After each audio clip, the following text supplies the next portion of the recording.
And it's go! Hi everyone, it's another Radio Redux Room 101 thing, and unsurprisingly, it's the second part of T-Bird's Room 101, so I hope he's got his Room 101 stuff with him. Has he? Yeah, I hope I've got it with me as well, so... well... it'll be somewhere. There it is. There we go. Okay. Don't worry, kids. So much for the suspense. I'm just going to turn me down a bit, I think, because I'm a bit loud with myself. There we go. Bit better. So yes, hi everyone.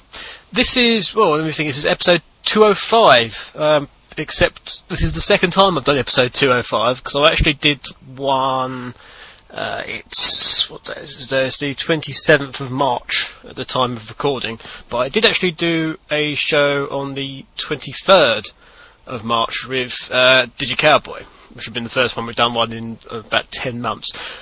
While the show went fantastically, unfortunately when I came to mixing it all together, I found that my volume of my mic had been automatically muted by Skype, so every single thing I said wasn't picked up by the recorder, despite the fact that DC could hear me perfectly fine. It decided not to do it, so I just had a show of just DC making random comments in between long periods of silence, which is an abject pity because it was absolutely hilarious. And alas, that show will never be seen now. But yes, we're here anyway. With so it's the same music that would have been played on that show. You've most likely heard, he says, the introduction to Sonic Adventure featuring Open Your Heart.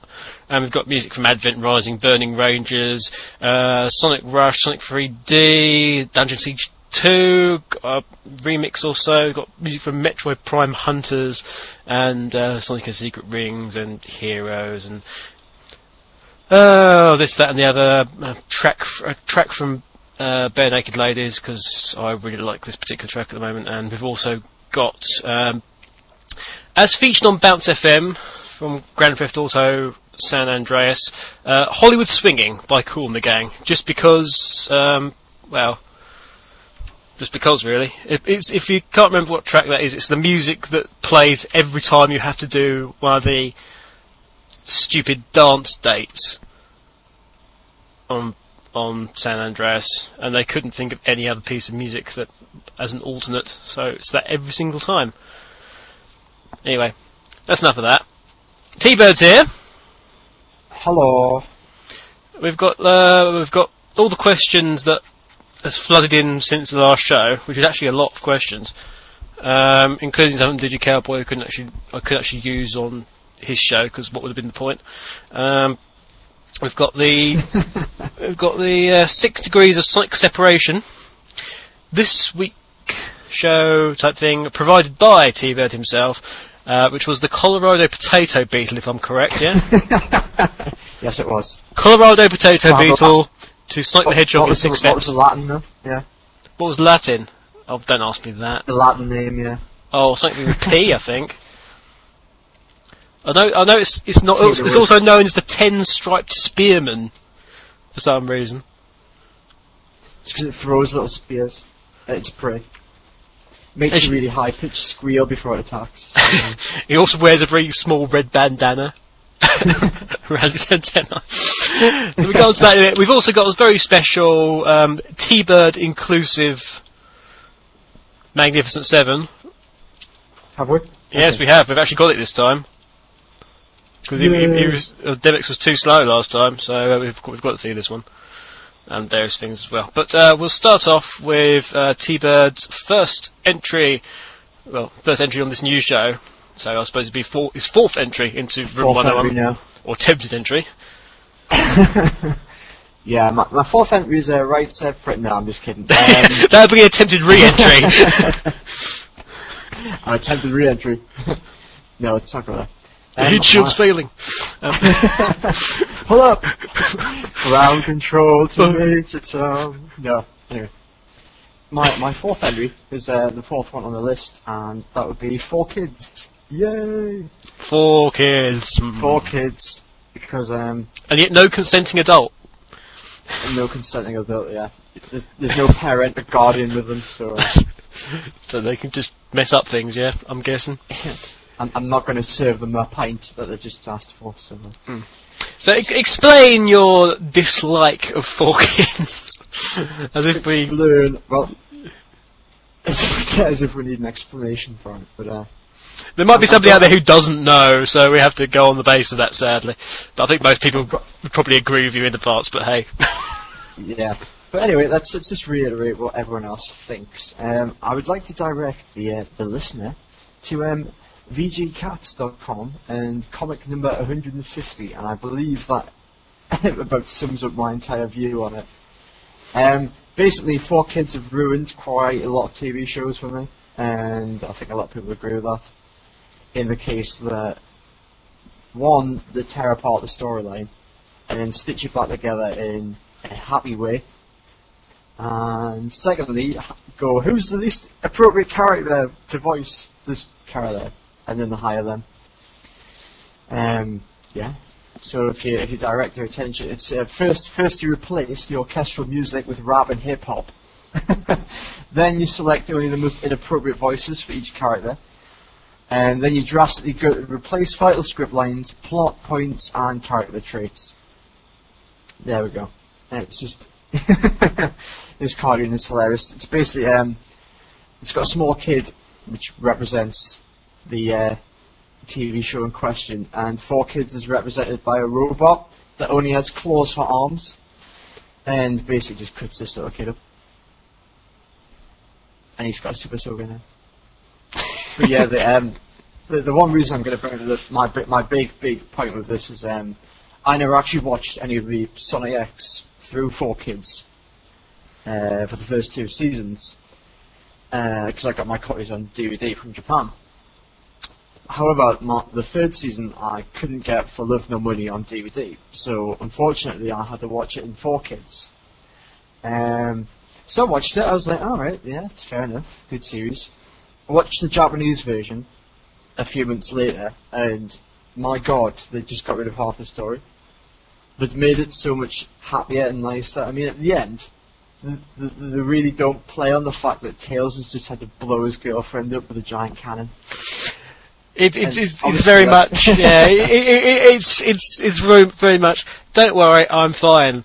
Okay, I'm going to cry for a bit. No, I'm actually perfectly fine. I'm not really still emotionally traumatised by the fact that, that my first real girlfriend I've actually had to, in no uncertain terms, kill. The first of many girlfriends Tails will have to kill. But it's gonna be like a soap opera. He's gonna be like, well, it's like the black widower. Oh dear. I can't wait for Sonic X Season 4 then. And alas, there won't be one. What a shame.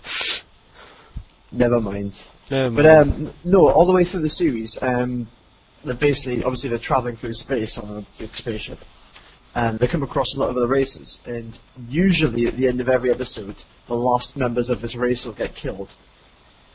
But somehow 4 kids managed to phase that out and make it so, they're not quite dead, they're just somewhere. And you're sort of left going, what? What's happening again? they just seem to cut bits out with like flashing light sequences and a nice array of sound effects. A bit like that episode of Pokemon with the Porygon, if you've ever managed to catch that on TV. Is that the one that could cause people to have epileptic fits, that one? Yeah, that one. Yeah. I think it was available on Nick Knight's page. I'm not sure if it still is, because the lawyers from Japan decided to get in contact with Nick Knight, and I haven't seen him since, so not sure what's going on. Oh, is he gone, is he? Because that's who I got the Japanese. No, didn't I? I officially bought the Japanese. No, You officially bought the Japanese after speaking to Nick Knight and getting suggestions on where would be the best place to order said DVDs. Yes, that what he said. What I said. Bye, mummy. Just waving bye to my mum. She's actually. Bye, Mrs. T-Bird. She's just flapped her wings and she's taken off. So anyway, has she left you a nice worm for lunch? Actually, she regurgitated what she had for lunch and fed it straight down my beak. So yeah. Anyway, enough about my feeding habits. I think people would be quite interested. Hang on, let's have a major discussion about. Well, you can catch the documentary narrated by Richard Attenborough on Here, BBC amongst the T-Birds, the inexorable strive forward for more Sonic merchandise. Here he has found a rare ring, but look, it's another predator. Svendus Jostlers. Noted for wearing his remarkably rare red trainers out to everywhere. That's ruining him. Anyway, yeah. Red flashes are seen on its paws. Its brother lies dead in a pool of blood. Anyway. a sharpened up Shatner CD embedded in its skull. Oh, it was William Shatner's birthday on Thursday. Yes, so, happy birthday, Shatner. I actually went for a job interview for a job in Japan, and I had to make a 5-minute presentation. So I did a 5-minute crash course in Klingon, much to the amusement of everybody who was interviewing me. And I actually got the interview as this thing, happy birthday in Klingon to William Shatner. It was a unique experience, but it was really good because I got an email back from the guy who interviewed me asking for a few more details.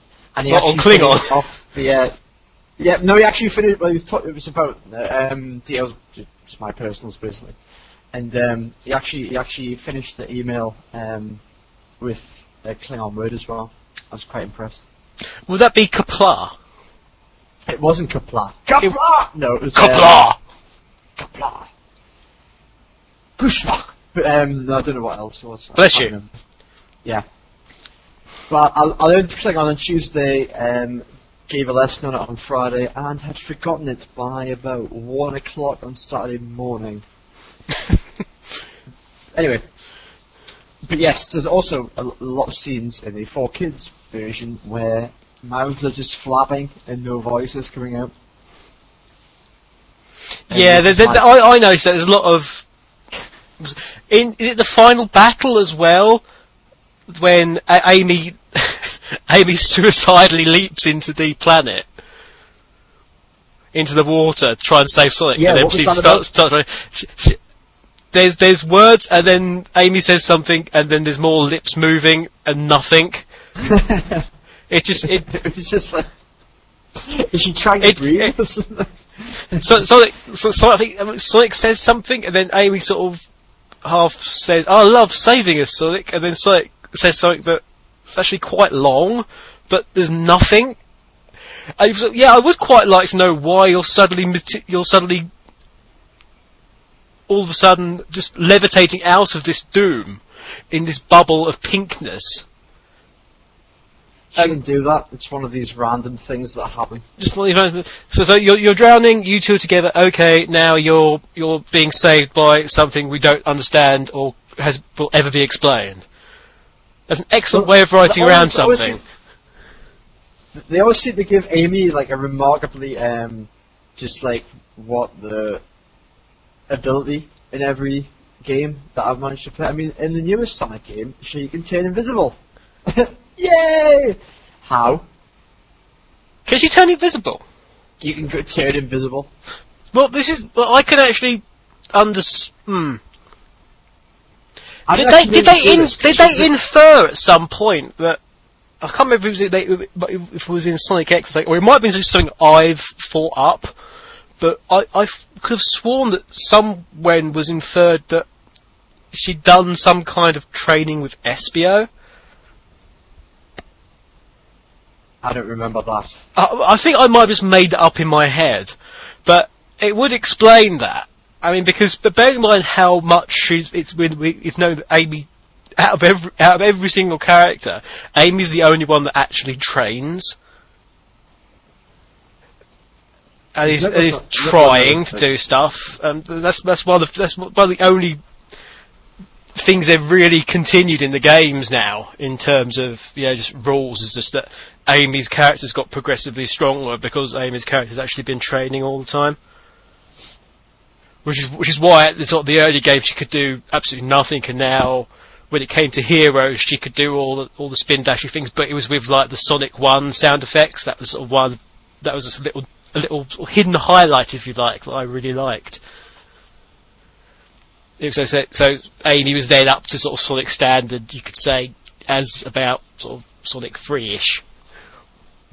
So at some point will she overtake every character in the series? Well, no, she can't possibly have to, but if she can keep up with Sonic now. I mean, she's a lot quicker. Not according to Sonic 06. Which, however, it doesn't matter, my copy's been destroyed, but we'll tell you about that later. Yeah, we'll have a little chat about this later. There has been a death. There has been a death in the Sonic community. It's been a death in the family. So. There's been a death in the T-Bird family, and we need to speak about this in a while. But I mean, the other thing was who was the one that was it Molly? Was that the name of the character who Shadow did his usual thing and ended up sort of supplanting his memories of Maria with these memories of Molly, or whatever the blooming character's name was? Molly? Who's Molly? I don't know, it's Sonic X. No, not... What? The plant lady. No, that's Cosmo. That's Cosmo, yeah. That's alright, I just thought you... There was a Maria-esque girl. Was she in like one episode? She was in one episode, and she tries to defend a planet, and basically she finds out at the end that they've actually joined the Metrex to save their planet, even though it would probably eventually mean the doom of their planet anyway. And that the entire military is just there's been sort of a military coup and everyone's been betrayed, and she basically leaves Shadow and Rouge and goes off on a suicide run on this thing. And Rouge, I think Rouge says something like, "Oh, don't worry, she'll be okay." And she's just like, "No, she's in the ship the size of a shoebox, and she's going up against a ship the size of a small galaxy, and she'll be all right." And it's blatantly obvious that she dies. It's obvious that she dies. They only refer to it that she dies. But I think she actually does. You actually see her get destroyed. That's what I'm trying to sort of. They in the Four Kids, they basically refer she's dead. And then she might be alive. And then later on, I think when they find the traitor, and they're all the people are being turned into plants. It's sort of mentioned again. Yeah, I didn't get that part at all in the English one. It was like Shadow was like on. Just seemed to be some sort of forest in the middle of nowhere. He was hunting down these chaos, the chaos emeralds, basically, of what he thought was chaos emeralds, and it turned out to be fake ones. I watch these episodes very late at night, so that's my excuse. But yeah, it just no. What have you done, Four Kids? What have you done? Oh dear. They've also got their hands on a Kirby cartoon now as well. Yeah, I told you this, didn't I? There's a there's a Kirby cartoon, and it looks ridiculous actually. Oh, there's a character called Tough in it, so I'm happy. So you would be. No, I would be. Hmm? However, he looks like the lamest character in the series. Yeah. Hello. Hello. It was like you were talking to somebody else there. Hello. Yes, I'm still here. No, there's nobody else here. That's good.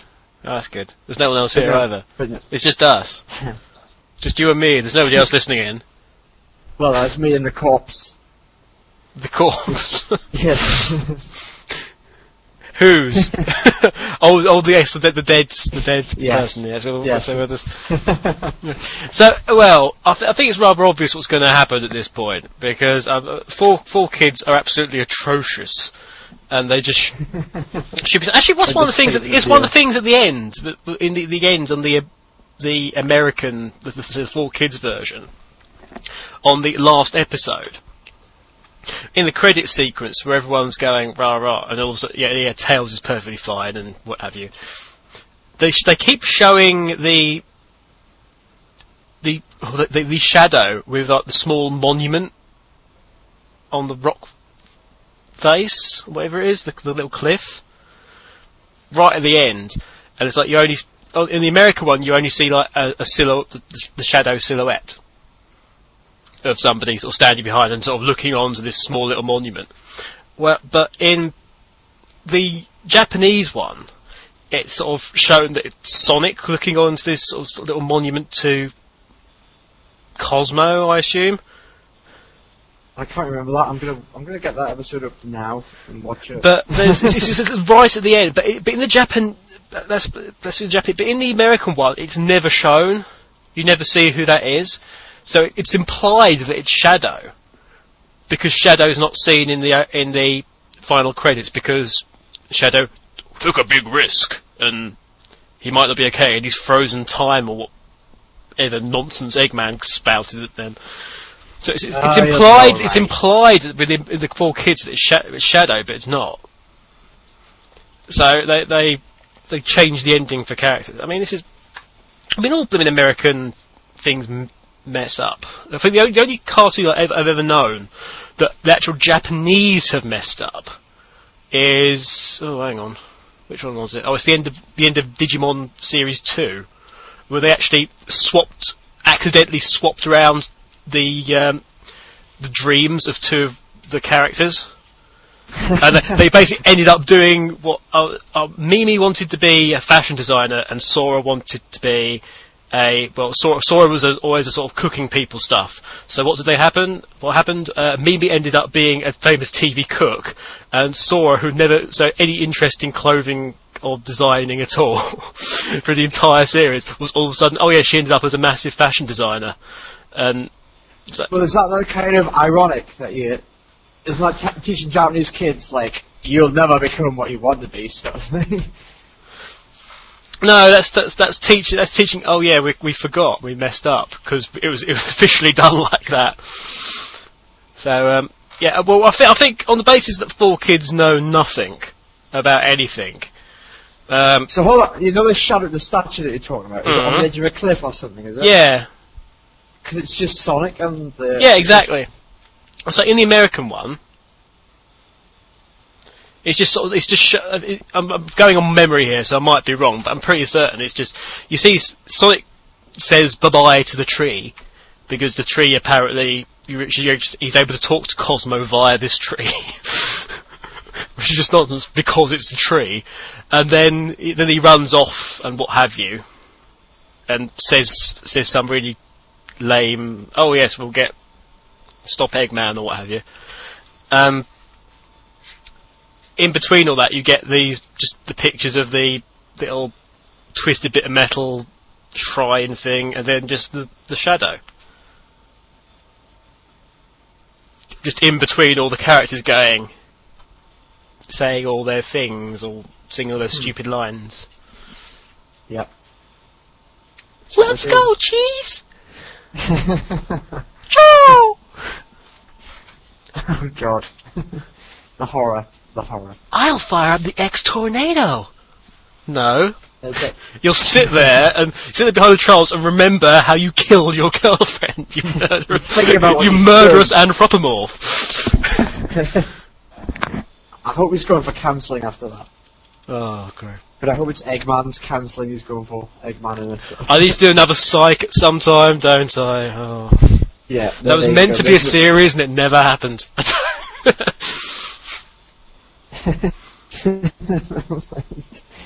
Right, put 4Kids in, because nobody wants to Yeah. I think it's safe to say 4Kids is going into room 101. So, please know you don't have to take 4Kids home with you. Because that would be just terrible, because you'd be having there'd be all these like tendril snakes of just cut and lost plot points and plot strands just oozing out of this great big box and trying to strangle people. Oh, I thought you'd mean I had to take 4 kids home, because that would be a bit annoying. There's no I'd be applying for child support straight away, so it just wouldn't work. No, so 4Kids is going into room 101. And there it goes. That's the sound of 4Kids. I should do the old style room 101 where they actually had some kind of musical thing to signify it going in that was kind of linked. It faded away into nothingness and then died. just the sound of crunching bone and blood at the bottom of wherever there was. Anyway. Yeah, that. Right. We got some questions now. Well, actually, we can have some music first, but yeah, we'll have some music. You're listening to This is Music Radio Redux. Are you ready?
Radio Redux. And we're back. I'm glad you liked whatever the music that was. It's going to be on the show notes anyway, so you can just look up what it was on there. I suspect it was probably the Advent Rising and Burning Rangers. There, we have some questions coming in anyway, and I will obviously grab Mr. Bird for Mr. Bird. Stop calling you Mr. Bird. You stop grabbing me. You weren't complaining about that when the music was on. Grabbing me. SHC. I was just weeping quietly. If you turn the music down really low, if you rewind the show, kids, and turn the music down really low, you can hear me crying in the background. Anyway, yeah, questions. SHC says, what's U571? First of all, because I mentioned U571 on 203, I think. U571 is a submarine film about how Americans did fantastically well before the war even started, and basically is a prime example of the rewriting of history by Hollywood executives in suits. So that answers your question.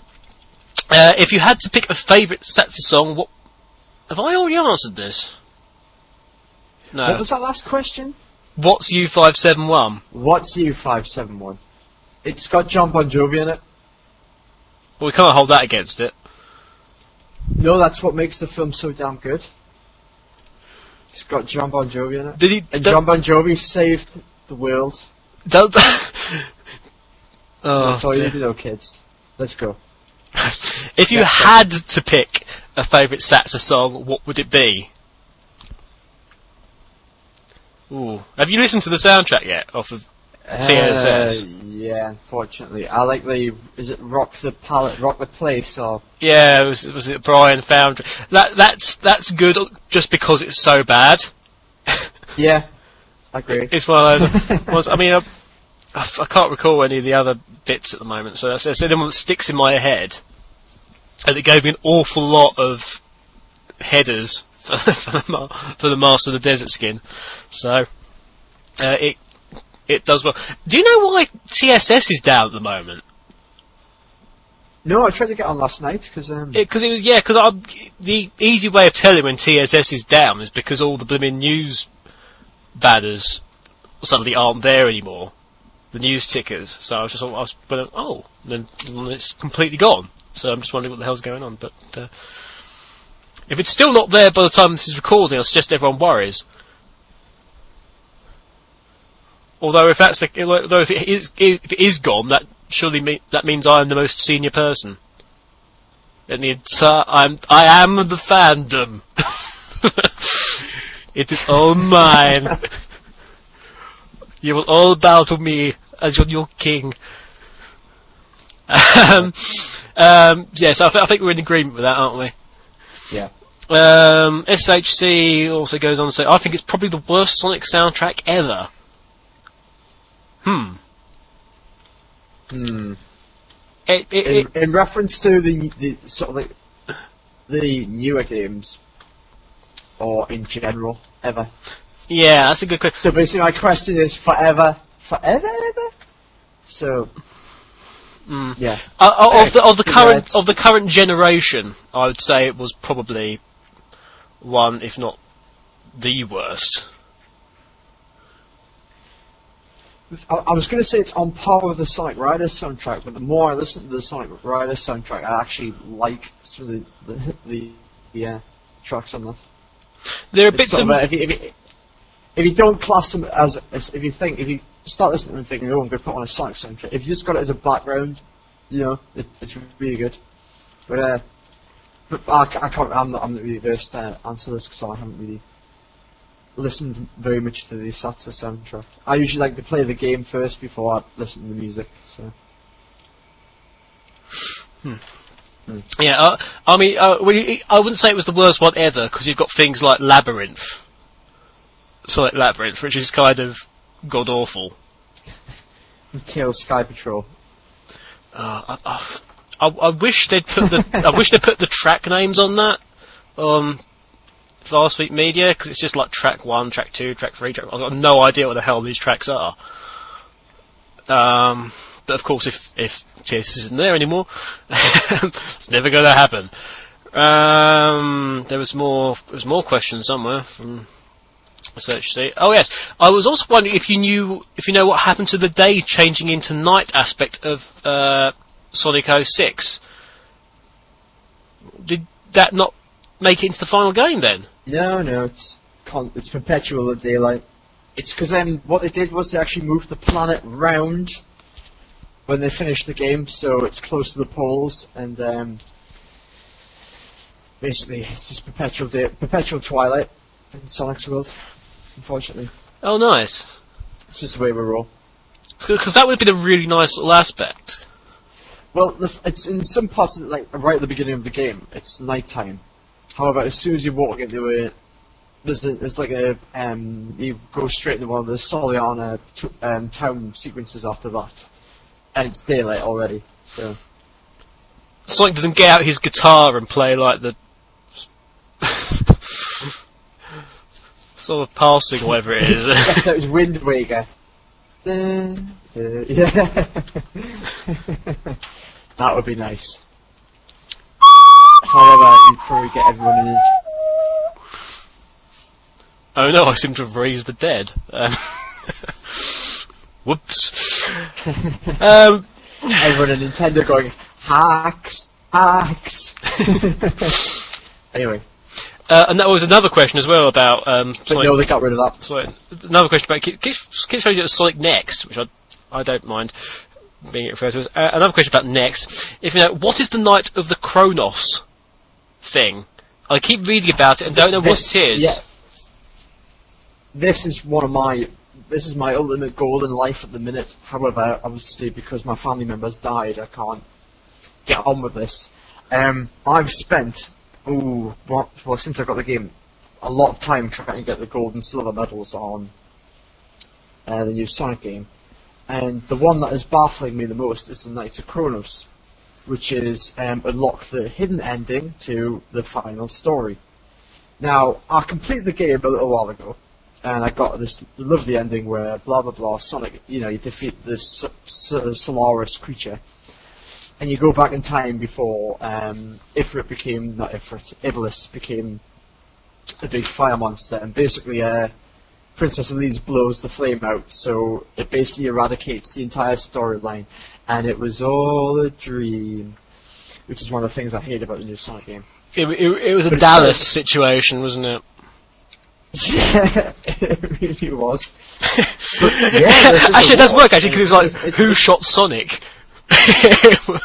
And it was Mephiles with a laser beam.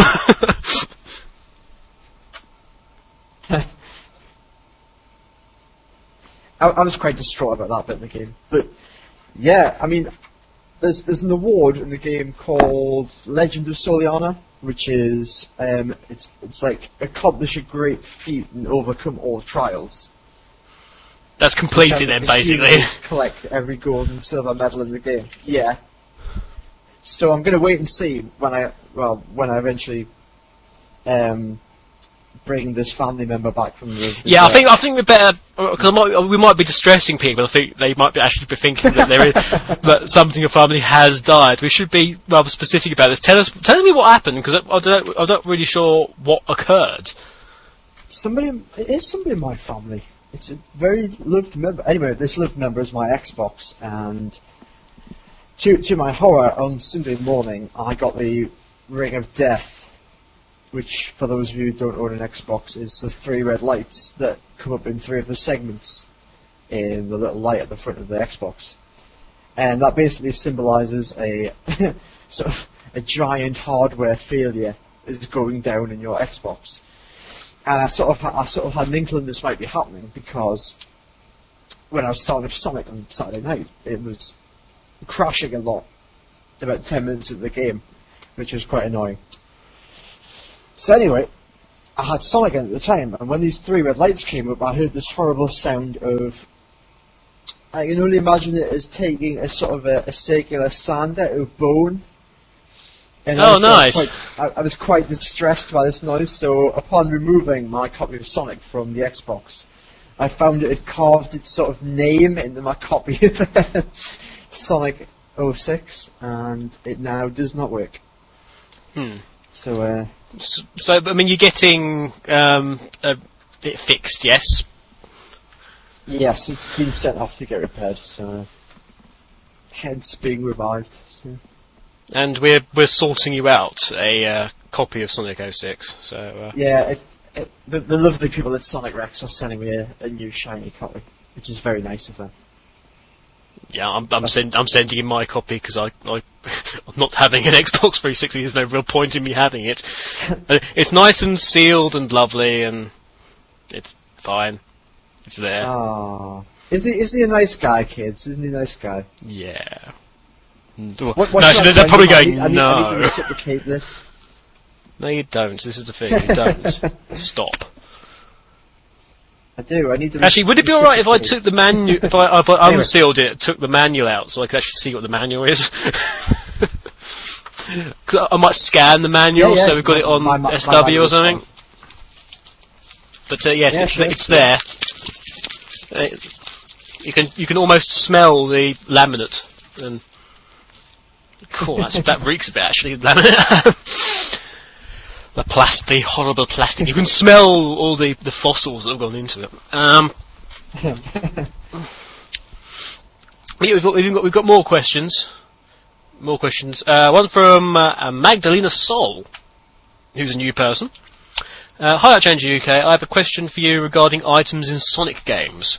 Do you believe that Sega might be phasing out some items for Sonic games, such as shields and speed shoes, because it has become quite a rarity to see them within games? My prime example for this would be Sonic Rush, where I wouldn't see items like speed shoes or shields often.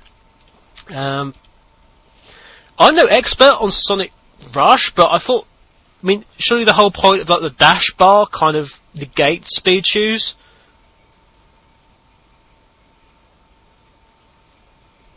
I thought you built up the dash bar and then you're able to do the dash Yeah, move. you do, but it's kind of nice just to have a couple of. It never really crossed my mind because, as much as I like going fast on Sonic games, I tend to avoid the fast shoes because it usually means running straight off the end of the level. But in the 3D, it's rather difficult to sort of finalise, isn't it? Yeah. And usually Max speed zone in speed shoes. Oh. If I could get away from that bloody tornado, that would be nice. But no. But No, what you do is you get the Master Emerald, or you stand in front of the Master Emerald and just punch a Chow, and then and then you get chaos coming out of it. You sort of then throw the Chow in the rough direction of the tornado and set chaos against the fire tornado. You probably get some monstrous steam monster materialise. Oh gosh, the horror. But as far as shields go, there are no shields in Sonic 06. And this was my big surprise because I would have really liked to have a shield at some point.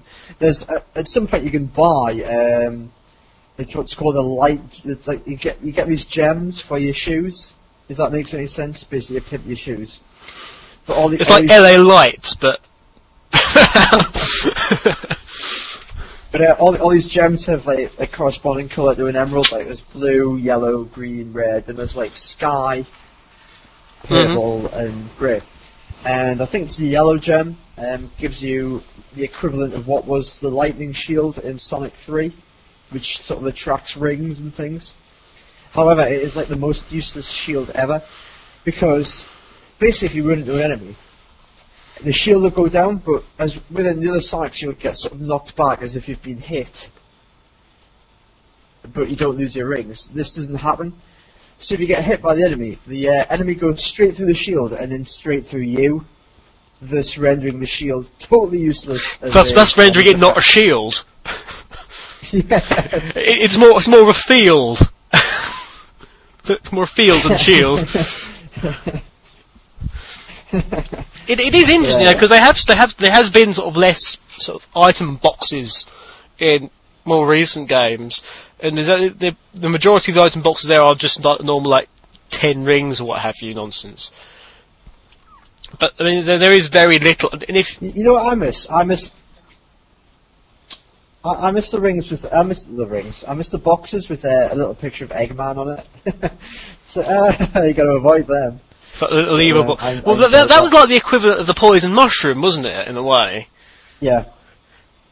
So, I mean, it wouldn't be like fake boxes that maybe they could bring back fake box, but have like some kind of like minor identifying feature on them that wouldn't necessarily be Eggman, but maybe like they've got like a stripe on them or something that in orange that would maybe give the game away. But if you're going at speed, you might not notice. Or glowing slightly red with the pentagram around them. Ominously not guarded at all.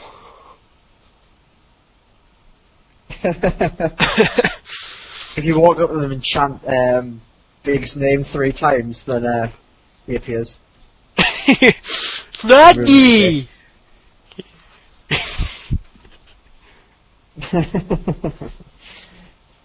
I don't know about the. I haven't played the new Sonic game. Well, when I say Sonic, SATA yet, so I don't know what item box density is like on those games. So. I don't think there's much. I don't think there's much in the way of that either. You know, on SATA. Something to bear in mind, though. I think because I think Magdalena's got a point here, but a discussion perhaps to come back to another day.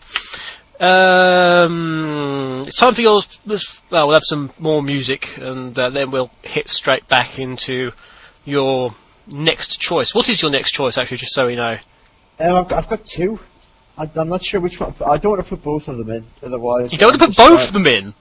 And well, one of them is Sonic Riders altogether, and the other one is Tails Sky Patrol, because they are really competing for my least favourite Sonic game ever. So. Do you want to choose? You choose.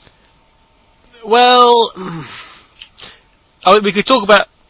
Right, I'll flip a coin. I'm going to flip a coin. You can do more than that, you know. I mean, we've got plenty of time. You got. But there's more. There's more. There's more. There's more. I don't want to put like every game. I just want to put one game in, then I'll feel better. Have I put indie music in yet? No. No. Right. It can be a free part of this. Oh, by the way, congratulations! I checked the stat pod, and this show would put you on 5 appearances, which puts you above Echo and Dread, who have 4 each. So you're now officially number 1. He's the man! Woo! You see? You're the best around. Anyway, yeah. That needs Rory singing it though. You're the best around. You got to do it in the Rory style. I bet Sven still hasn't done your. Course he ruddy hasn't. Course he ruddy hasn't. But then again, the 204's got to go out first with my plea to everyone just to email him obsessively saying record the song, which I'd like to repeat at this moment in time. Actually, if Dreadnux still has not done his forfeit, so send in an email to Dreadnux, DREADKNUX @sonicstadium.org, and just send him abuse basically, and say make sure you do this and do it soon. Otherwise, we will all hate you and send you rotting fish in the post. But title your emails, enter Sakari Rocks, because I know he's a massive fan. Oh yeah. If you put that in, he's bound to read it and give you some kind of reply. But should we sign him up to enter Sakari? Oh, so I open threat now, Dread. If you do not do this song, me and T-Bone are going to sign you up to every single Enter Shikari newsletter, bulletin, and what have you that we can find. Okay, you'll just be inundated with Enter Shikari stuff. Right. heads for tails. And how about heads for rides, tails for tails? That makes more sense. That makes sense. Right, and it's Tails, so Tails Sky Patrol. Okay. Tails Sky Patrol, right, okay. That's coming up after this next music.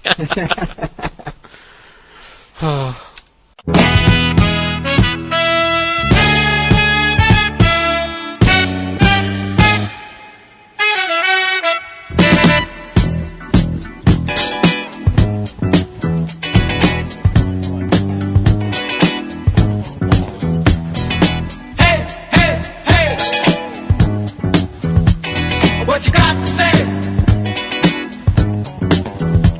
Say, hey, hey, hey. What you got to say? Hollywood, Hollywood swinging.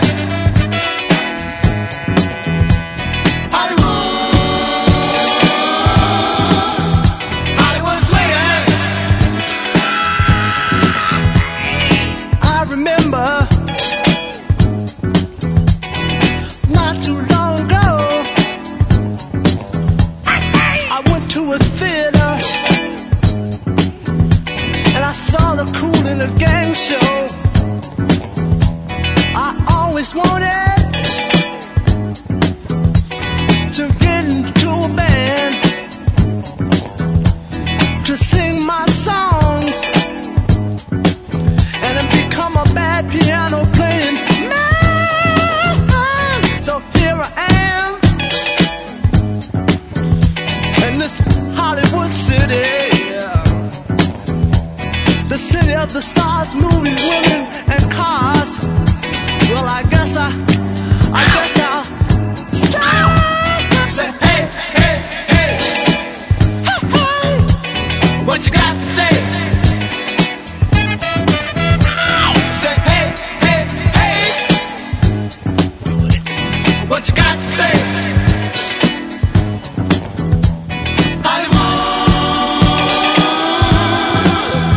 Hollywood swinging. Hollywood, Hollywood swinging.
Radio Redux.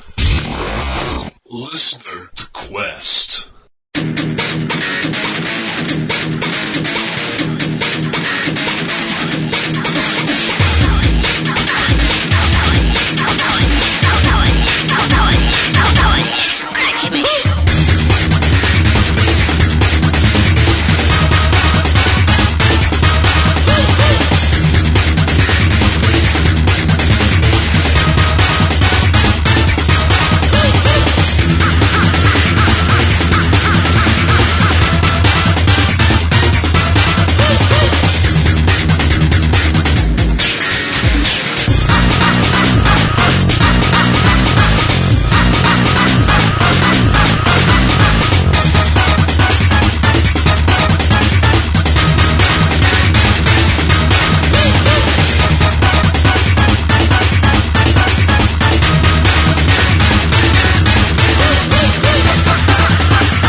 We're back, guys. Hello. So, Hello. we're going to put in, or you're going to try and put in, I should say, Tales of Sky Patrol. I am. Is that right? Make your case. Time starts now. Right. First of all, I'd like to make the big point that I have not actually completed the first level of Tales of Sky Patrol because You as well. it is just so damn hard. I don't know. It drives me crazy. It's this game. But I think I've completed every other Sonic game apart from this. I didn't actually. Oh, I don't even know what it came out for the Game Gear, didn't it? Yeah, it was a Game Gear. It would have been around it probably would have been that. Yeah. Yeah, with 95, and I think it was. Bloody hell, that makes it what 12 years old. Ouch. Anyway, but yeah, basically what really annoys me is that the first stage is called the practice area. So I can't even get past the practice area. Yeah, but the practice area is like you have those windbreak things that get in your way, and it's like, right, we're going to show you every single obstacle you will ever come across in this game, and you're going to have to figure out for yourself what you need to do to get past it. But it's just the case of it was unnecessarily hard. And the thing is that it doesn't actually, you don't actually get that much time between the things appearing on the right of the screen and, sort of the time between that and you being able to move out of the way. Actually, I lied. I've completed the first level once. Wow. I've just recalled. So I am a superior Sonic person. Yeah, something like that. Everything but heroes. But it's just that. I think there's like a flight bar or something in there. Oh, it's some I don't know. stupid. I've got no idea what the hell it is. It's never explained. Just is. Basically, the only reason I got to play this is because it came out for the Sonic Mega Collection or Sonic Gems Collection. It was one of the two. Gems Collection, yeah. And that was the first time I played it. And every game on that, obviously, you have there's like awards for those who don't have it. You get awards for playing 120 minutes on every game. Like you get little pictures and things. And every other game I actually played for about 120 minutes at most, even if I thought, I really can't be bothered with this. Including Tales of Adventure, which was actually it was fun, It was I think it's maligned a bit compared to some other ones that really deserve slighting. Yeah.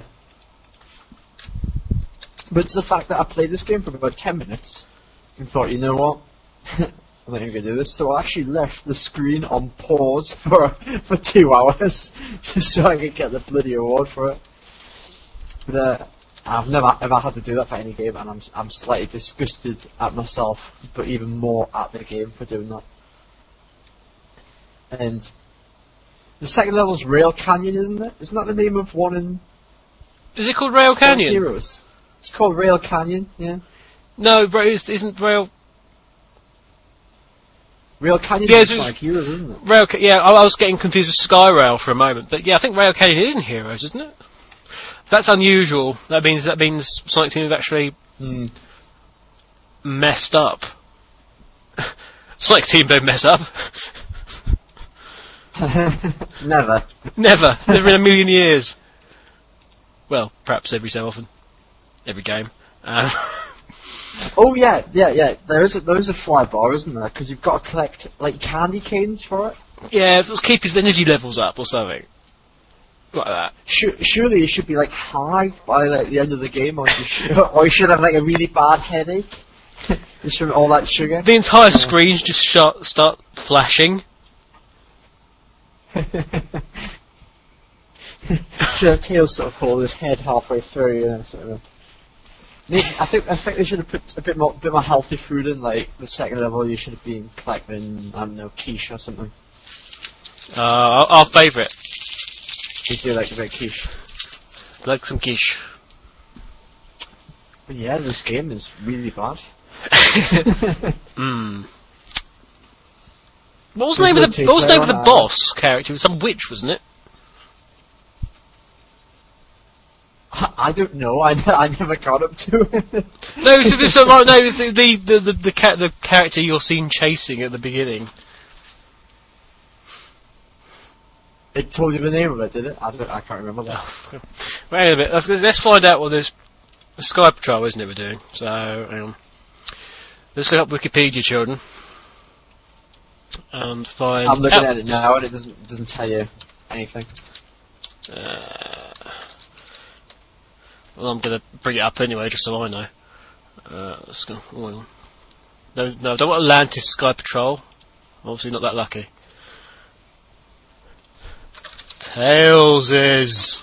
Oh my god. Tails Sky Patrol was once featured on the Canadian game show Video and Arcade Top 10. Now, this thing is one point here. It came in a top 10 best games ever, but it's slightly explained by the fact that it was a Canadian game show. Bizarro Land. I'm sure Canada's a very lovely place, where candy canes are suspended from the iron. Bum bum bum bum bum bum bum bum bum. It's practice area, Rail Canyon Zone, Ruin Wood Zone, and Metal Island Zone, and Dark Castle Zone. Ooh. Ooh. Yeah, Rail Canyon area in this game makes a return appearance of Sonic Heroes. I don't think that was deliberate somehow. I don't think they ever wanted to reference that. I don't think it was much of a nod to Tails Sky Patrol as a let's try and forget about Tails Sky Patrol and hope everyone else has forgotten about it and put this zone in. Actually, that's a good point mentioning the trivia. Actually, that it's the concept of holding a single ring and then using that to sort of like catapult yourself around, which is exactly the same concept using Knuckles Chaotix. Except Knuckles Chaotix was good. Yeah, Knuckles Chaotix was good. Bomb and heavy all the way, man. Bomb and heavy. No, Yes. dear. One was a bomb and I think the other one was an iron. It was just. I'm pretty. It was a sandwich toaster or something, or it was Corby trouser press. But it was the fact. It was the fact that apparently they'd rebelled against Robotnik. Well, yeah, it was Robotnik then, wasn't it? Yes, the Iron rebels, so forever Dr. Eggman was stuck with creased clothes. Anyway. It was released as an LCD Happy Meal toy with McDonald's. Probably it was probably an excellent way of getting all the little kids to go on to salads. do you want a Happy Meal, son? We've only got Tails Sky Patrol. I'll have a muck salad, please. It's okay. But instead of chips, you just get lots of candy cane. No. No. I'll have some fruit, please. Yeah, yeah. Frankly, it's going in. It's just a mess. It's just a mess. It was Tails Sky Patrol was exclusively released in Japan for the Game Gear console. Was it not released in the UK then? No. Was it not? Oh, we were spared. The first time I remember seeing that was the 10th anniversary box set thing that you got, which had the CD and the coin in, and it had like a sort of a chronology of all Sonic's games, and one of them was Tails Sky Patrol, and I was like, well, I've never ever heard of that. What's a Sonic Eraser? A Sonic Eraser? Is it not just like a rubber, as we call it over here? No, this is one of the only Sonic games not developed by Sega. Which then says not Sega. No, it wasn't developed by Sega. Ah. The characters I was doing program was by Sims and JSH. The Sims presumably couldn't cook and set the house on fire. Set the mental studio on fire, and then Death came and knocked on the door, and then one of their cats started causing problems, and then the cat got set on fire, and that's the moral of this story. There's no pictures anywhere on the internet of Metal Island Zone. I'm slightly upset. That's because nobody's reached that zone. Nobody has ever managed to reach that zone. Does it say anything Green Hill Zone on the link? External link at the bottom. Does Green Hill Zone have anything at all? I'll have a look. I'm just navigate back. I'm interested by this now, but yeah, I won't put it into room 101 yet, because if I do, all those possible screenshots will disappear.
There we go, we're back.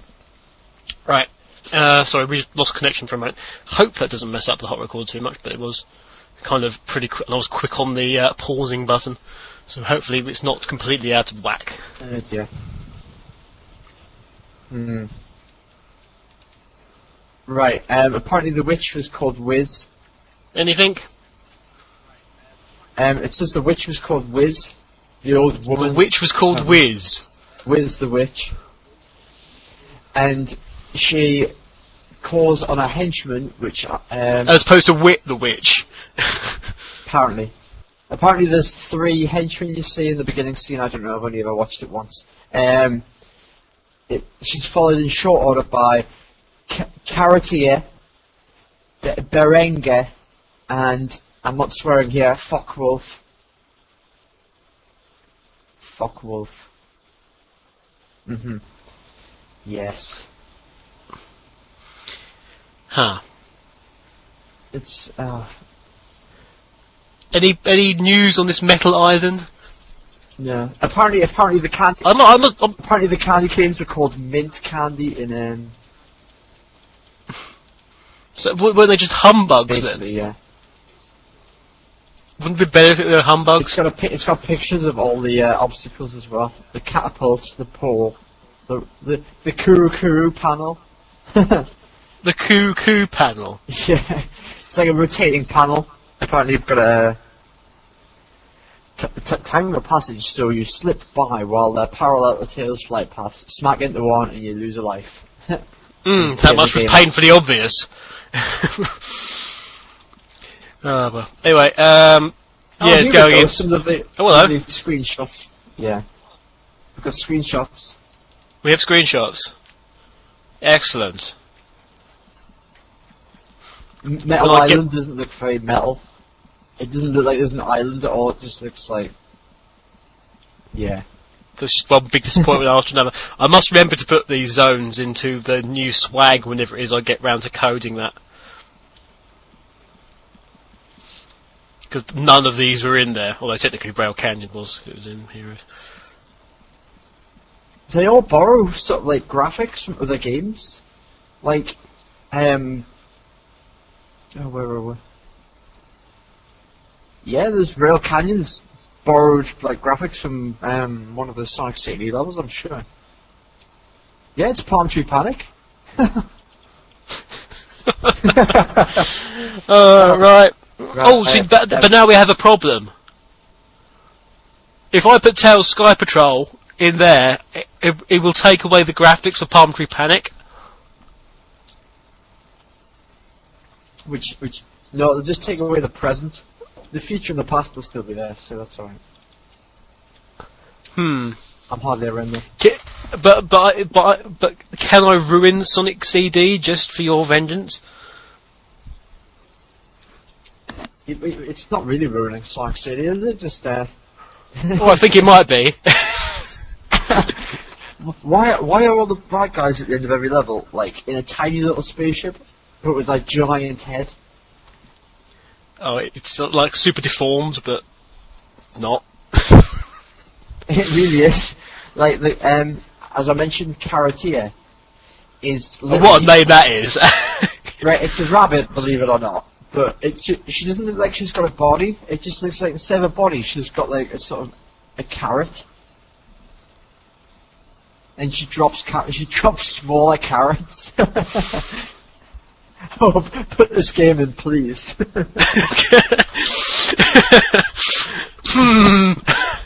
I think on the basis that he's copied the level, we can accept that it won't ruin Sonic CD.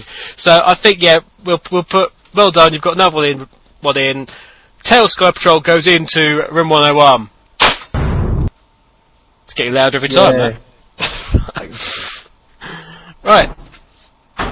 There we go. As it tumbles down. Striking against the metal as it goes down, splintering into 1,000 million pieces. All the spikes at the bottom of room 101. Yeah, but there's so much stuff now, it's probably... it's probably not. Right. I don't know what to do next. We've got this long letter, and we've got Digicowboys questions, and we've got all this other nonsense.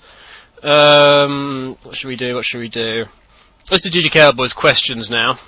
So it's more questions and answers and questions with some Q&A, AAUK, TB, SDLP, BBC, KGB, RN retired. So, GG Cowboys' first question is, well, first of all, it's hello, which is more of a statement, really, and not a question. Yeah, it's not really a question. Hello, No. question mark. Maybe sing if you're there. No, Hello? see. I wouldn't mind, he's a writer as well, so he really should know that. What's your creative process for writing you some comics? Conversations with my girlfriend, I think. So. Yeah. as was deduced from 204, yeah. No, it's usually think of a very good title and then try and work a story into it. Or think of a concept and then go, oh yeah. But yeah, that's kind of it, really. Next question is, who, in your opinion, is the Sonic character with the most undeserved bad rep amongst fans? Interesting question. Undeserved bad rep, this is. So that's kind of hard. I think most characters that have a bad rep deserve it entirely. Is it bad rep as in amongst fans rather than like in the game sort of thing? Yeah. Bad undeserved bad reputation amongst fans. So fan disliked characters. Who is the most undeserving of that? Well, Big's not liked because he is rubbish. Yeah, anyone who thinks Big is cool, I'm afraid, just should be locked away for the public's own safety. I don't know, because there's not actually that. That's what I like about it. The Sonic series. There's not actually that many characters that I don't like. But what general fans then? I mean, I still think Amy's hated a lot more than she should be. But I don't know. The girly girl fans can relate, can't they? I don't know. The girly girl fans can relate. I mean, it's one of those things. It's one of those things. There has to be some kind of female counterbalance for a male central character, because it's a part of the person. It's part of the developing the personality of that character. She's got a kick-ass theme tune as well, which was made even better on the remix on Sonic Adventure, the Sonic Adventure remix album. Yeah, that's kind of cool. I mean, I'm quite a big fan of the Team Rose theme from Heroes, the Kay Hanley one. Nah, I'm not. Well, I am. But I mean, who is anyone else really? I mean, Shadow supposedly, but You don't like Charmy B, do you? I don't like no. But I quite like Charmy B. I think he's much needed comic relief. yeah, but if he's much needed comic relief, why not use the Chaotix in like Satsa and things? Because I don't think they're in Satsa. No. And if they are, they're background, and I haven't. If anyone's seen the Chaotix in Satsa anywhere, please let me know. They got rid of them in the new one as well. I think they just put them in for a bit of a laugh. The thing is, I was really happy when Sonic Heroes came out, because the Chaotix were a bunch of characters that I really enjoyed playing, as in Nicholas Chaotix, and I also enjoyed in the old Fleetway comics. Their sort of storyline was like probably one of the better written. So I think their Chaotix are generally quite well loved. yeah, Because they're like this dysfunctional group who, in a way, they're kind of on the fence because they're good, but in the end they're having to pay the bills, so they're not adverse to taking the like a bit of a nasty job, and also that they're not exactly Sonic hero worshippers either. They're not one of these ones that go, yes, Sonic will save us. It's like, well, if Sonic saves us, okay, but we're going to go first. And they're not, part of the big massive Sonic fan club. They are an individual sort of group. But you like Charmy, do you? So you think Charmy got a bad rap? I'm just trying to think of the cartoon characters. Sort of along the lines of the Sat AM. Yeah, Sally. I think Sally's I think Sally's got most undeserving good rep amongst fans. Why? That's such a thing. Yeah, dear. Bit of a redundant character, I thought, considering. Although she is the love interest, although if you're reading the Archie comics have turned into sort of a. The closest thing you're going to get to a Sonic orgy, really, isn't it? The amount of love interest Sonic's got now. It's just Sonic's just every single character except Amy he's dated now, I think, isn't it? Yeah, something like that. It's ironic because he should get it. Yeah. I hear it was Fiona Fox was one of the most recent, or something. Was it Fiona Fox the character? I've got no idea. I don't read them very. I buy them whenever I see a good cover. I bought I picked them on eBay. A really good cover. It was the one where he gets roboticized or something, and it's got the Mega Sonic on the front of it. And you know my love for Mega Sonic anyway, so. Yeah, he gets roboticized, and then do they have to roboticize Knuckles or something in order to? Something like that, yeah. The only thing that could possibly stop him was a robotic Knuckles, so they roboticized Knuckles. Oh dear. No, I think I read something when I was trying to. Funny enough, Lord Enerjak sort of has made me sort of double check things like the comics and find out what's going on. So if I remember rightly, it was like Sonic started dating Fiona Fox, who Tails had a thing for, and Tails was not particularly happy that he found out that his best mate had basically pinched what could have been his girlfriend, and ended up absolutely screaming at Sonic, "I hate you! I hate you! I hate you!" Oh, I've got that one. Actually, I've got that issue somewhere because that was pretty recently. It must have been. But isn't Tails like? How old's Tails now? Is he actually aging in the Archie comics? Tails seems to be aging backwards. I don't quite understand. When you I think Tails has been around for almost as long as Sonic. Isn't it like 15 years of Tails this year or something? Technically. 92, yes, it will be, yeah. Yes, it'll be 15 years of the 15th year of Tails, and he's like still 8 or whatever it is now. But I keep harking back to Amy, but Amy's aged. They've aged Amy. So they've aged Amy. They've aged Sonic. Eggman has been aged. Knuckles has been aged. And yet Tails he's literally the Peter Pan of video games. He's the character who doesn't grow up. Yeah, probably. I don't know. I don't think I think every character who is bad is rightly hated by. I can't think of anybody who's got a bad rep for no reason. Shadow is the only other one I can think of. By half the fan base. But then the other half of the fan base are like, ooh, emo, but he's not emo anymore, so that makes. That is the thing. Shadow has been fixed. Fixored.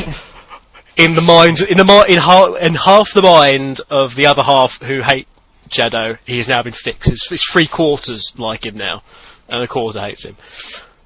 You see, a lot of people aren't too keen on Silver. I'm not too keen on Silver, but I quite like the sort of change of pace in Sonic 06 with his character. I like the fact that it's an interesting addition. Actually, I'm not too keen on Blaze actually either. I must admit. Something about Really? Blaze See, Blaze just has this thing about just being a miserable bitch, and like, I've had a terrible upbringing, and yeah. Harp on to somebody else, will you? You know. Any character that needs the introduction of cream in order to make them find out who they are is just too weak to be in the series, I think. Well, you see, I think I've already talked about this, but Blaze's sort of storyline is quite dotted all over the place. I mean, if there's continuation from Rush, which was an alternate dimension, and then in Sonic 06, she's 200 years in the future. It wasn't so much retconned as just was, we've written it this way and then forgot about Rush. It was... Yeah. Well, you see, does Sonic recognise her? Well, you see, this is a good thing, because there's one part where you play as Blaze on the thing that they never actually meet in the game. So Sonic... Which I thought was... neat. It was quite clever, but the beginning of, there's one level that you play, as, Blaze all the way through, and right at the beginning she goes, blue hedgehog. And I was just like, oh, that's quite cool, how it sort of should maybe remember us. Oh. I mean, what happens at the end of Rush? I mean, they know, they do recall each other. I don't know who they are at the end of Rush, but... I'd have to see that to be... But it's just the... That's interesting there, because surely if knowing Sonic would be would be rather upset if he found out that Blaze is dead. Well, she's not dead. I don't know why people keep on saying she's dead. Sonic goes. She just goes to another dimension. It's not clear. She goes to another dimension. Oh god. Oh, that's what should be in the next game then. Basically, yeah. A little matter of other dimensions doesn't seem to matter in the world of gaming, so should be in the next one. But so the answer to that question was, that's funny actually. You know, I said which characters least deserve good rep. It's like the next question's that. Really? Oh. Honest to God, didn't see that. Honestly, didn't see that. But so our answers are sort of Amy and Charmy. Charmy. God, that was a bit. That was a weird show. Where the hell did that come from? Did you just have like a canister of helium next to your desk or something? Charmy. Stop it. That's like Charmy as a Pokemon. Charmy. He's too funny. Equally, which Sonic character has the least deserved good rep? We've already answered that, Charmy. No, least deserved good rep. So we'll have the good rep question now. So who's liked where they really shouldn't be liked? Which I have answered, but you didn't answer. But. Ooh.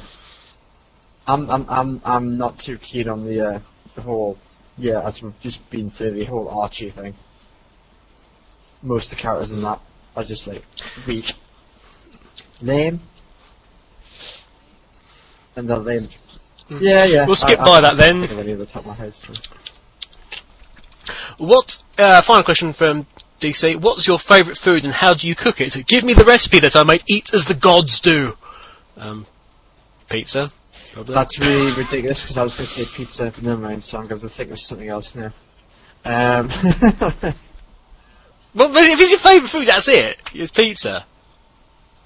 You can't change your favourite food just because I like pizza. Yes, I can. What type of pizza? That's the question. Oh, a big pizza. Pepperoni. I mean, I don't mind. If as long as it doesn't have lots of peppers on it, or pineapple. You see, I'm a big fan of pineapple on pizzas. More pizzas should have pineapple on them. Pineapple does not deserve to be anywhere near pizza. The only food that pineapple should go in is pineapple. Putting pineapple in pineapple. Mm. Or curry if you're playing as Sheena in Tales of Symphonia. Yes. I like pineapple pizza. With ham. Ham is good. Ham, extra cheese, prawns, gorgeousness. Meat feast is quite nice. Just every meat. See, now I'm getting really hungry. I've got a pizza in the... So blast you, DC, blast you. got pizza in the fridge. I'm going to cook that as soon as I'm finished. Sweet. Sweet. As we rock, jump to the beat, don't stop. Radio Redux.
Listener, the quest.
Right. Oh, we've got lots of stuff to do. What's your next one for Thingamajig? Let's have a look. Do I put one in or do I put the other one in? That's a big question. The two last of mine, I've got indie music, which I know I'm not going to get in, and I've got this. That's too vague. I think I'll take it. Well, That's too vague. The other one's even more vague. The discontinuation of cool characters. It's a concept, right? So you'd have to put this concept into the concept, right? Okay. Should we go with it and see how it goes? Yeah, we could do. Okay, we'll have try this concept then. It's rather difficult putting a concept into Room 101. I'm not sure it'll fit, but we'll see what we can do. It means you've got I'm sure I can just stamp on it or something and push it through the door. Just push it through the cat flap. Sven Flap. That sounds rude, you see. Anyway, the big one for me. This is what I really miss. Fang the Sniper. I want to see him back in some games. You know, you've got no argument from me there. Yeah, it's just he's so cool. He's the typical bad guy. He's sly, and it was like, you see, I kind of like these kind of bad guys where you're not like, oh no, it's Eggman and a giant robot that's going to stamp on me. It was sort of like, oh, look who it is again, and it was Fang the Sniper in, what was the name of his? He had that sort of springy car thing that used to fly about him. There's something, it was like the Queen or something. There's something Queen. I can't remember the name of it. Wiki. I know he had some kind of spring thing that appeared in Sonic Triple Trouble. Yeah, and it was sort of semi. If you got near it, he would totally kick the living out of you. But there was other points where there's just the facial expression on him. It was like he has no control over this vehicle whatsoever, and that was funny. It was just panic half the time, wasn't it, from him? Game appearances. The Marvelous Queen. What a name for it. And he used to toss oil balls out of it as well. There we go. And he's also from an alternate dimension. And I'll come back to that in a minute. Is he? Yes. Ooh, I didn't know that. According to the Japanese manual, Fang is from an alternate dimension. Yeah. So there you go. And he's the only character not to have 5 fingers.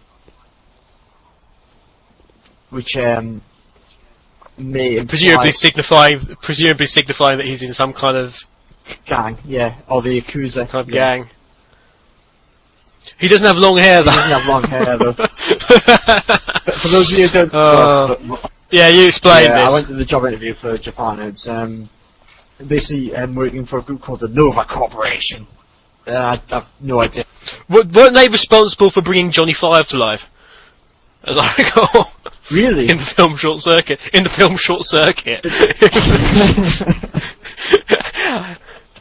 The Danger, Nova. Yes, there was Nova Robotics. So I'd watch out for lightning and any sort of high top secret military projects.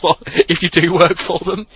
So, right, I'm going to warn you then, in about 8 months' time, there'll be a robot come to pay you a visit, and then about a month later, there'll be me and an army of even more evil robots coming to find that robot.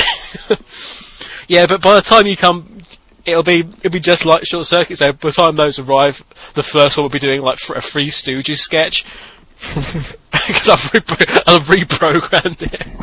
I'll need to phone the guy who played Mahoney from the Police Academy films to come in there. Mahoney! No, it's not good. But yeah, he was in Sonic the Fighters, and then that was it. He was gone. Because also he was also known. Famous Sonic was also known as was it Knack the Weasel? Mm-hmm. Knack the Weasel. That was Knack. Is that his English name? Because that's what he was referred to as Knack in the Fleetwood comics. But I think he's just generally become Fang now. Mm. It is rather surprising that this character hasn't rematerialised, isn't it? Because as I said before in the previous show, I think from a sort of an evil character point of view, hell, he's killed character, hasn't he? He has killed, as I recall. He shot Mina Mongoose or something. Yeah. Did he kill her? Did he? I think he did. I know he tried to get revenge. By killing I think he tried to shoot Sonic or shoot Sally, and he tried to shoot Sally. And she got in the way. Why I like him. Nobody likes Sally, and he tried to kill her, and he got stopped by that Mina Mongoose woman who sacrificed herself. Did she sacrifice herself? Yes, another one of Sonic's harem. Knack managed to get away and was offered a job in Station Square by an unnamed client who wanted to know about the Master Emerald. Rouge the Bat over here. See, I'd quite like to get the story and find out about whether it is not known whether Knack actually took the job or not. See, that sucks. Yeah. So, I mean, but which other evil character can you back up this concept with? Because the evil is evil characters, and so far we have evil character. Not so much evil characters. There's a couple of good ones I'd like to see between. Who are? I'd like to see whatever happened to Mighty the Armadillo. They were like, you know. That is the ultimate fan question, I think, at the moment. Somebody emailed me saying that they couldn't, apparently, when they were designing for Heroes, they couldn't work out or give Mighty a decent sort of Heroes-y look, an individual Heroes-y look, which is an utter lie. Because I think it's on Wikipedia, there's like the fan 3D artwork of Mighty, which is really, really, really good. There's actually going back there. I don't know where I got this. If you search on Google for a picture of Fang the Sniper, somebody's drawn like a Sonic Adventure style Fang the Sniper, and it is an absolutely awesome drawing. I don't know who it's by. Actually, to find it. It is really good. So if you look up the Mighty one, I think it gives the name. I'm not going to do it on mine because it's the connection got a bit dodgy the last time I tried to look something up on Wikipedia.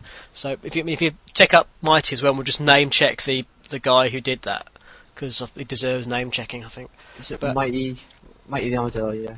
But just Mighty Armadillo. It just should be on there. There's a picture, or it was last time I looked. Certainly Mighty is one of those ones. Oh, there we go. By Chris Super Nerd, apparently. And yeah, it's pretty good, actually. So Sega not being able to do that is, I think, gross. Well, to be honest, you can only have 3 people in the team, so I guess.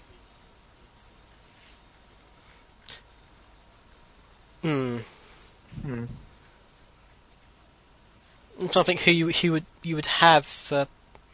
Well, it would kind of lead to the expulsion of SBO, I suppose. Yeah, and I quite like SBO. It's sort of like the. Everyone loves SBO. I got another question in the email. So when you gonna use SBO? I'm not going to use SBO in the comics. Please stop asking me. I'm not. SBO doesn't work for the comics. SBO only works for Chaotix X. So just. I don't want to do the comics, okay? I don't want to perform in that kind of media. So you've heard it straight from the chameleon's mouth. There we go. So stop asking me. Right.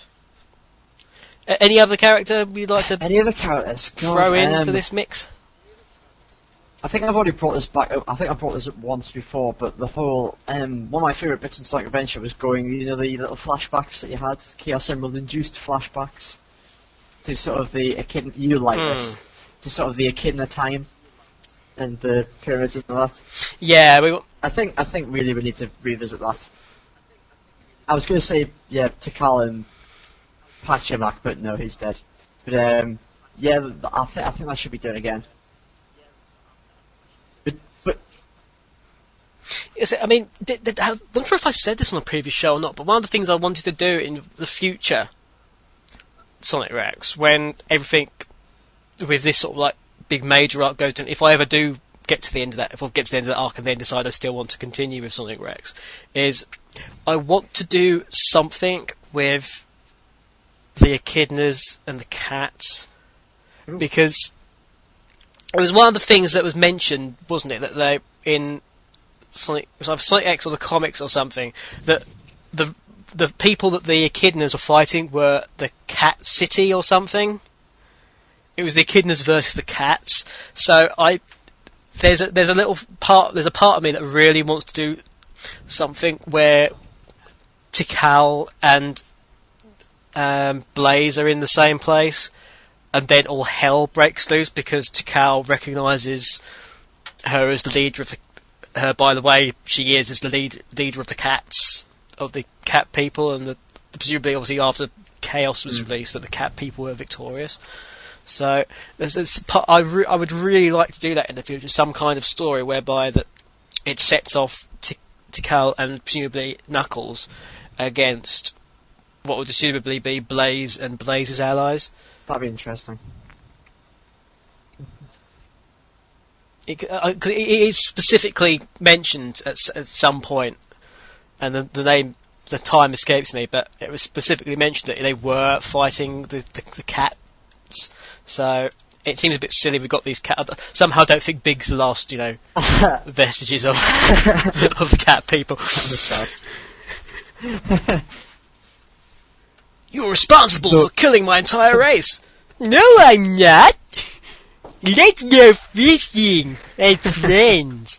You probably pressed the self-destruct button on that city or something like that. So ridiculous. Whoops. I've blown up my people. Silly me. Just going back to Fang. Apparently, he was supposed to appear in Sonic Extreme, which obviously never materialised. But one more reason to just lament that Sonic Extreme. Right, I remember this Sonic Team Review. It was a little while ago, mind. It was for the 15th anniversary. They had like a poll on the Japanese Sonic Team website to vote for your favourite character. Yeah. They had a lot of like really sort of. I didn't realise they would include them in sort of the. Yeah, because Bark was on there and Bean, yeah. Bean was on Fang there, was I think, also as on well. there, but I'd never heard of any results from that. So. I think the one they most wanted to reappear was Metal Sonic, as I recall, and then like Shadow was second. I do like Metal Sonic. I want to see new Metal Sonic. I want to see a proper Metal Sonic, not the. I wish they'd explain that a bit better in Heroes, how Metal Sonic just reappeared again. Oh hi, I'm back. They retconned it. I want the newer style of Metal Sonic. I want Neo Metal Sonic back. I really love the Heroes Metal Sonic, and I can't quite understand why they went back to the old look. Because I want to know where he went because the last scene in Sonic Heroes with their story was Omega carrying him off, wasn't it? but we know he's safe because he reappeared in Rivals, wasn't it? And he was helping Eggman Naga. But that was never explained as to why they were working together. It was sort of left to sort of draw conclusions. So presumably that Eggman Naga's enemy was Eggman, therefore my enemy's enemy is my friend. But it was never really explained why they were working together. But yeah, I don't quite understand because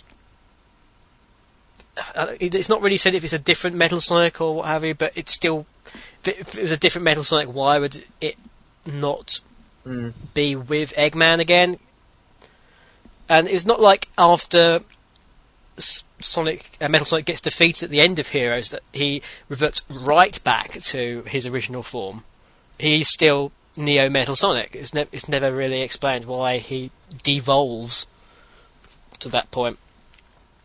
But anyway, I think are we going to reclassify this as like the lack of direction for secondary characters in Sonic games then? Or I will agree to that wholeheartedly because there are lots of characters. There are several characters who certainly deserve clarification and who have been misused. So you're doing very well so far. It's all I think you've got every single one in on this show, haven't you? Yeah, except Fred on the last one, which yeah. Me. So in it goes. There we go. Hooray!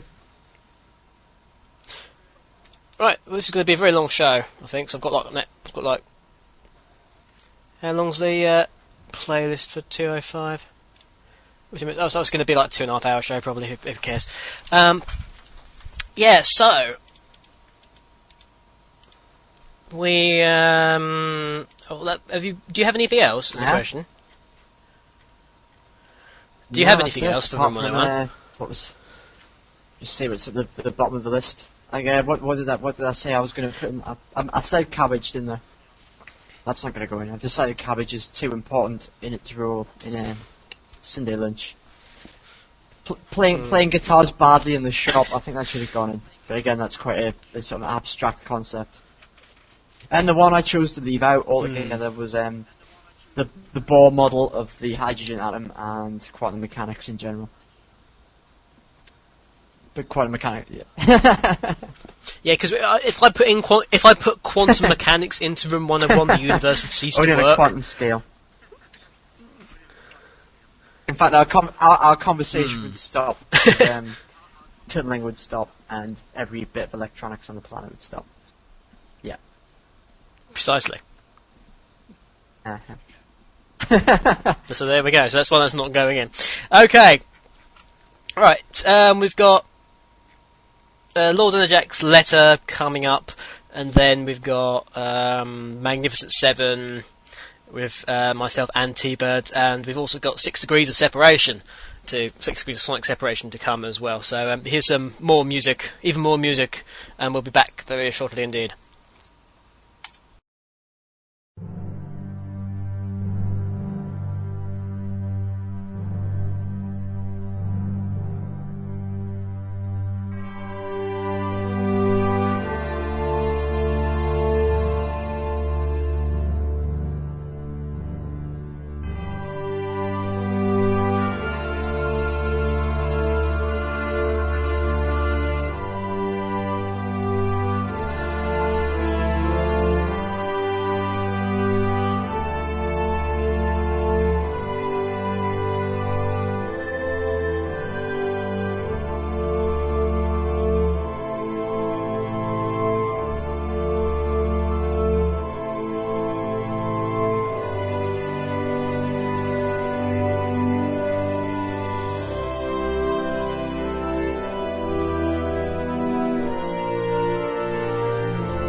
back again.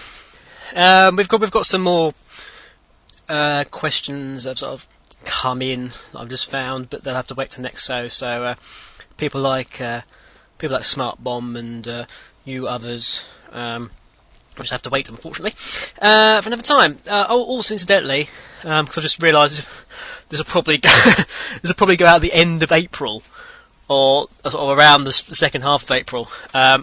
So at this point in time, cover your ears, T-Bird. What? For the time being. Spoiler warning. Yeah, what's happening? Just for you. Spoiler warning. Not listen.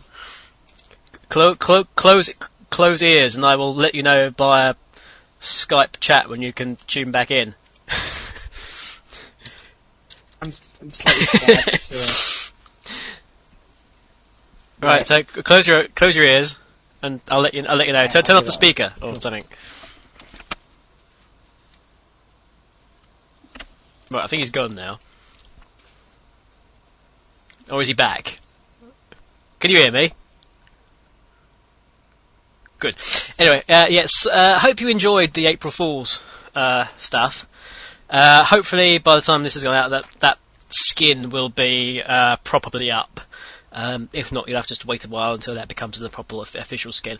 Also, to all of you who have found out that particular story, and that particular story you will probably know about, which is to do with Sega. And that is true. Sort of losers. Yeah, that one was true. So I hope you enjoyed all of that stuff, and we'll get back to T-Bird, who of course at this present time does not know about any of that. So let's ask T-Bird to come back. Come back. All is forgiven.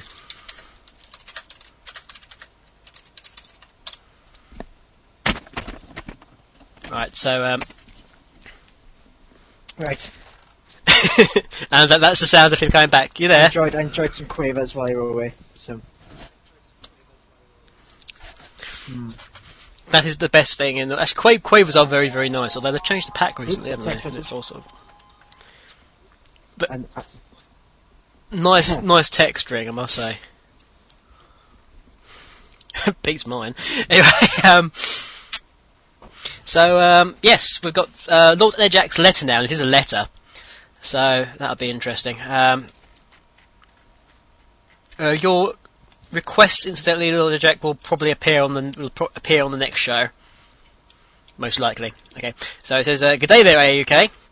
Although you may not have read my last letter, possibly because of its somewhat controversial contents, eh? I don't know what this letter is. It's possible I did not get it. Okay, because of its somewhat controversial contents, I've recently something that I thought I'd bring up. And please note what follows is directed at Sega, because I know they listen to your show. Well, they're probably aware of it more than listen to it in its entirety. Although I'm probably certain somebody at Sega Europe listens to it. I'm sure you're aware of the phenomenon called MySpace. No, I've never heard of it. Please go on in the further email to explain what MySpace is. And the music section. There's a healthy dose of Sonic music on there, and I've recently gotten into the new themes of Sonic and Silver in Sonic the Hedgehog 2006, called His World and Dreams of an Absolution, respectively. After thoroughly enjoying both of these songs' lyric, and then carefully listening to the actual music itself, a realisation came to me that these songs have got to be the most cheesy, unoriginal Sonic songs in existence. While listening to specific instrumental solos in both songs, I realised a resounding resemblance to two major themes from Sonic 3 and Knuckles. If you listen to His World, Sonic's theme, you can tell it's nothing but a completely remixed vocalised version of the final boss theme of Sonic 3 and Sonic 3 and Knuckles. Eh? Okay, not only that, but Dreams of an Absolution Silver's theme is the completely remixed vocalised version of the Supersonic theme of Sonic 3 and Knuckles, with a much slower tempo than the original version.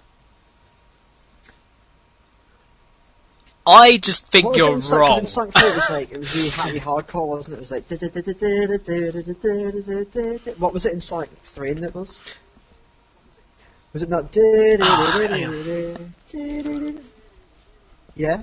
I see where you get to, the every night The dreams of an absolution. I kind of see there's a... Dreams of an absolution, dreams of an dreams of an dreams of an absolution, dreams of an absolution. Ding ding ding ding ding ding. Well, the only thing that was recognised from Dreams of an Absolution is that some fans found that it had completely inadvertently, like part of the hook of Green Hill Zone or something in it. Is it? Oh, yeah, it's something like that. I'm usually the first person to spot this if this happens, and I mean, my favourite track on the new Sonic game is Dreams of an Absolution. I like it because I think it's not as Sonic as, but it's not what we've come to know as being Sonic music, and I think that's what I like about it. It's not, and it fits really well in with sort of Silver's whole, oh god, what the hell am I doing, sort of thing. And because you hear it just after Blaze disappears, it's kind of happy, but it's kind of sad, and I think it got that good mix. But in reference to like Sonic 3 and Knuckles, then I can kind of see where you get, that, and every night, it's sort of like referencing that to it's I don't say that. And every night I will say with you. It's we can see where you're coming from, but it's no way deliberate. I'm sorry. It continues. It's got him quite riled, actually. Quite frankly, I'm appalled that Sega could be that unoriginal. Sega did not write the music. Okay? Sega did not write the music, so that's a bit unfair at them for a start. Not only is it insulting to the much older fans of the series, but what amazes me is that, as far as I can see, no one's picked up on this song recycling yet. Not only that, but with all of the Sonic games after Sonic and Knuckles, the series of Sonic has become nothing but a stylised, modernised and completely different version of what I, and most likely others, remember him as. Especially in Sonic 3 and Knuckles, the sheer exhilarating speed you could reach as Sonic has been lost completely in the new 3D games. In exchange for his speed, his attack capabilities have dramatically increased, with homing attacks and several other abilities. If anything, Sonic seems to be trying to take a page out of Knuckles' book and become something of a speed-power hybrid instead of the true blue he was always known as. Not only was this never supposed to happen, but even the Super Sonic, his abilities only received minor boosts, while his speed skyrocketed. And then there's the fact that only hedgehogs of Sylve's Shadow's caliber can now attain a super form, and only for the final boss. To top it off, the things come out of the characters' mouths since they were blessed with speech have on more than one occasion made me cringe, and if you knew me, I have a high tolerance for corny video game characters' lines or speeches. Now you may be asking, what's the point of bringing this up? The point is that this is directed at Sega, and what I'm trying to say is Sonic never truly reached his 6th, let alone 16th birthday. Sonic was born with Sonic 1, and the Genesis, and died with Sonic 3 and Knuckles on the same system. Anything after that may have just been memoirs of a former childhood hero for many of us. Sega, please think about rewarding your long-time fans who have been there since the beginning with an epic length two-dimensional Sonic game with all the old major characters, i.e. Sonic, Tails and Knuckles, as well as adding Shadow, Silver and possibly Rouge. Please, please, please make it so that the player can not only get the Chaos and Super Emeralds during a game, but allow transformations into Super and Hyper forms as long as the players have 7 Emeralds and 50 Rings, regardless of the level being played, and make it so that not one thing is said during the entire game. I'd be willing to bet there'd be a large support for this if World did eventually get out. I know I'd definitely get it, especially if it was for a console and not a handheld system. And if it was released, please make it available to everyone no matter which system they own, be it Wii, PS3, Xbox 360 or PC. You're more than slightly deranged, crazy kid and a scientist, Lord Enerjak. I'll get right on that.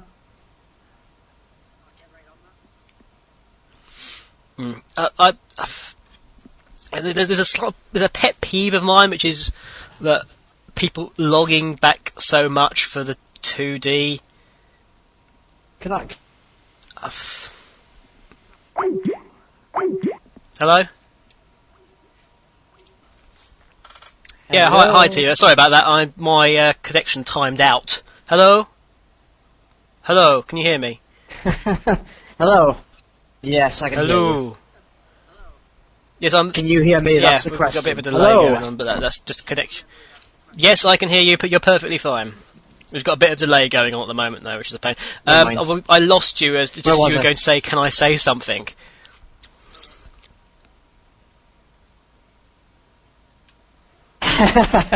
So obviously Skype went no and just logged me out.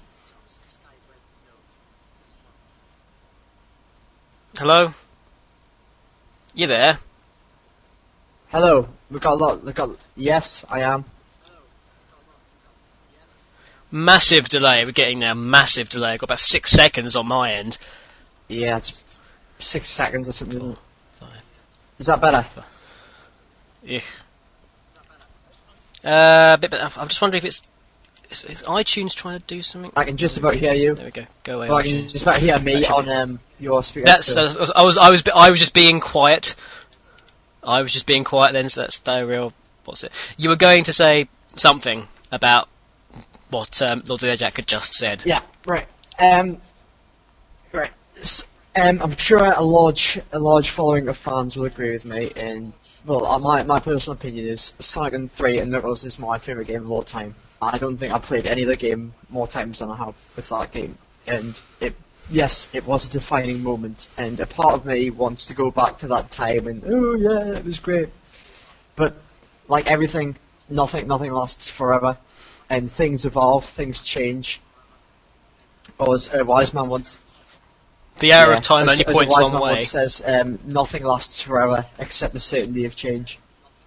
And it does, and yeah, I would really... what the other big point I would like to say, I would really like to see a game where you can transform into Supersonic and not the end of the game, not for the last boss. I think that would be a great idea. I totally agree with you with that. However... are we not just wanting another game? You've sort of kind of contradicted yourself in that, you know, you want to see something original, you want to see Sega not, you know, sort of, how can I put this out, swearing, sort of shat on your, on their fans by just releasing the same thing over and over again, yet you want Sonic 3 and Knuckles back. And it's like, yeah... Yeah, it's an interesting thing. I mean, obviously, it's not as good as this, not as good as that. Well, technically, you had 5 years, if that, of that particular sort of style. Yeah. In that, I mean, was it sort of 91 till yeah, it would have been 94. So 91, 92, 93, 94. So it's 4 years, really, of this. And then you've had another 11 years of this different style. I think the 11 years kind of outweigh the 4 years in terms of start. The characters have to evolve. They can't stand in the same place, especially not if you're Sonic. And as for the running aspect, I'm sorry. Running in a three-dimensional plane is a lot more different than running in a two-dimensional plane, because your only concern is things going on above or in front of you, or possibly below you. Whereas in a 3D plane, it's in every sense of the word. Everything else is anywhere evolved. around Mario's you. evolved into 3D. It's just a... Yeah, but it's devolved into 2D again. Again, it kind of has in some games, but it hasn't in some. And again, Sonic has in some games and hasn't in some. Rush, you know, Rivals, yeah. Rush is put on such a pedestal by everyone. It's something I can't quite understand. Everyone just, oh, it's the best ever. Why? Because it's 2D. What about the gameplay? It's 2D. Or plot, or it's 2D. I quite like Advance 1 to 3. I thought they were decent games. Nothing to write home about, but, you know, you've still got your... But the thing is, the reason I don't like them is because I've already played it before. It's just the same as every other Sonic game, you know. It's the 2D games, and nothing. I don't think in my mind nothing's ever going to top Sonic 3 and Knuckles. So, it's kind of like the advance of what you've had. You can only go so far. You can only move the platforms in so many places and change the backgrounds in so many ways. What you had in Sonic 3 and Knuckles was like the antithesis of the prime placing of all those elements. So I mean, you can move all those elements about as much as you like, but in the end, you're not gonna. If that was the perfect positioning for all those things, you're not gonna get a better game out of just moving the bits about. But it's just the fact. I mean, I think it'd be quite interesting if Sonic had appeared in 1999, as he'd never existed from 1981, and it just appeared in 1999 as a 3D game. What would people's ideas be now? Would be going, oh, I want Sonic Adventure 1 back, you know, Sonic Adventure 2 is the best game ever. Why can't we have more games like that? And it would just be the case. It's, I think you're a sentimental person like me. You want like the old back, but it's not going to come back. Face it. Sort of, it's going in a new direction. Who knows where it'll be in 10 years' time? So, you know. Everyone will be going, I wish I'd stuck with the Sonic Adventure style. Heroes was the best game we never really had. I'll be standing on a 3D platform in sort of Sonic's world, like, sort of like. You'll be having the whole no, looking for his eyeballs thing again. No. Anyway, I hope that answers your question. Raised some very interesting points there. Yep. It's not going to happen, but you know, good luck. What have we got now then? It's I'm going to leave this up to you. Actually, you can either have the Magnificent Seven now, or we can sort of do the 6 degrees of sonic separation. I really don't mind. I'm curious to see what the 6 degrees of separation is between my Beetle and Sonic. Right, okay, I really need a jingle for this. For the 6 degrees. I'll tell you what I might do. I might do it so that this whole section is like to the music of at the sound of the swinging cymbal. Da da da da da da da da da da da. Fade into actual music. There we go. So that's now in the background as I do this. Because why the hell not? Perhaps you should quickly remind everyone what your choice was for the 6 degrees of sonic separation. The Sonic 6. Yeah. What was your choice? Remind everyone. Yes, so I have to get from the Colorado Potato Beetle to Sonic the Hedgehog in 6 steps. And we go a blooming long way here, I tell you. Right, so in 1 we have the Colorado Potato Beetle, which is unsurprisingly found in Colorado. Colorado is known as the Centennial State. A centenary is 100 years. Of the top 100 worst films voted by the American Film Institute, that is in 1998, the worst film was adjudged to be Battlefield Earth, which was actually based on a novel, also called Battlefield Earth, science fiction novel, which was written by Scientology founder L. Ron Hubbard. Hubbard's 1958 book, Have You Lived Before This Life, documents past lives described by individual Scientologists during auditing sessions, which includes the following: being deceived into a love affair with a robot decked out in a beautiful red-haired... I completely read that wrong. Deceived into a love affair with a robot decked out as a beautiful red-haired girl. A similar fate which has befallen Sonic the Hedgehog. Because was it the robotic hedgehog? I can't remember what the things was from the old but yeah, that's 6 steps. Colorado Potato Beetle, Centennial State, 100, Battlefield Earth, L. Ron Hubbard, love affair with a robot, Sonic the Hedgehog. I win!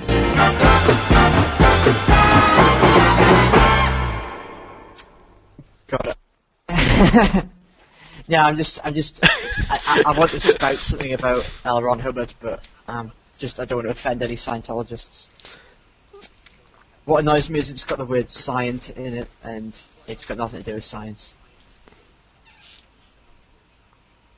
In Kentucky, there's a Scientology museum that was being built. It's probably open now, but it's it was just how humans lived with the dinosaurs and everything, and how dinosaurs helped take care of babies and things, and it's just. I think you would have some kind of honest to God, you would have. Think Jurassic Park. Think a sort of Jurassic Park meets It's a Small World After All. I'm thinking She's got all these animatronic dinosaurs, and it's like Jurassic Park meets sort of kindergarten cop. Sort of, do it now! It's sort of a big dinosaur voiced by Arnold Schwarzenegger. it's quite it's kind of like that, and how humans have been the dawn of everything and friends with everyone, and nothing bad ever happened, and anything to do with science is just wrong. It's not to offend the Scientologists, but there's rather large gaps. In fact, you know, I said this book about these past lives document for L. Ron Hubbard, and I'm going to see if I can look it up. It's probably in my history still, because there's a hell of a lot of just blatantly funny things. I like the fact that in one of my past lives I was frozen in a block of ice and dropped into one of the volcanoes of Hawaii. So,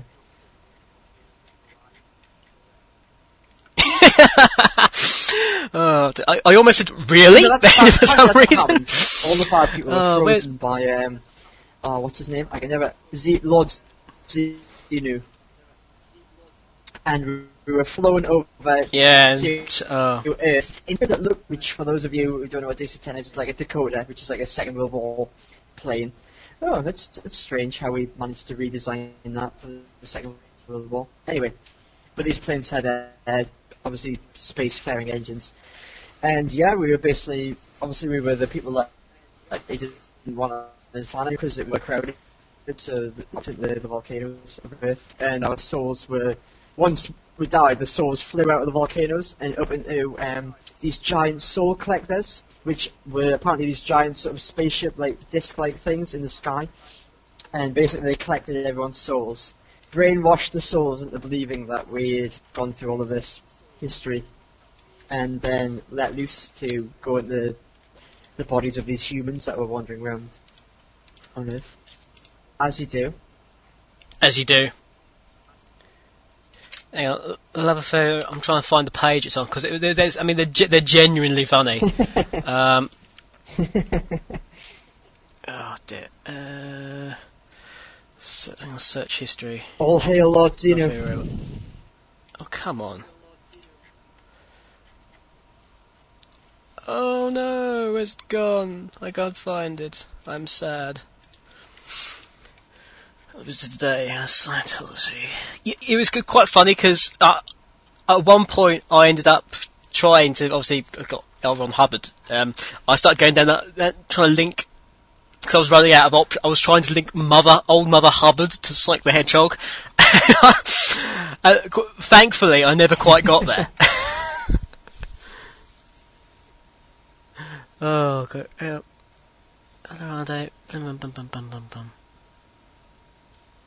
It all began with 75 million years ago, apparently. Back then, there was a galactic federation of planets. Yeah. Oh yeah. This is the whole thing anyway. But scientists have kind of more or less proved that the universe is only 30,700,000 years old, with like sort of 1% of chance of actually you've just stumbled upon inaccuracy one of or the something. Fields that I'm in. There's a massive error in that. Well, there's a massive error range that I could possibly in, because they actually do it by basically dating these really, really old supernova. Well, not really old supernovas that are sort of occurring at the edge of the universe, and basically when they explode, they all reach a certain luminosity. And we've studied. I mean, there was a supernova about 15 years ago, and it was really close, and a lot of people were able to study that, and it basically confirmed what we thought. And so we sort of use these supernovas as like a standard candle, i.e. we know how bright.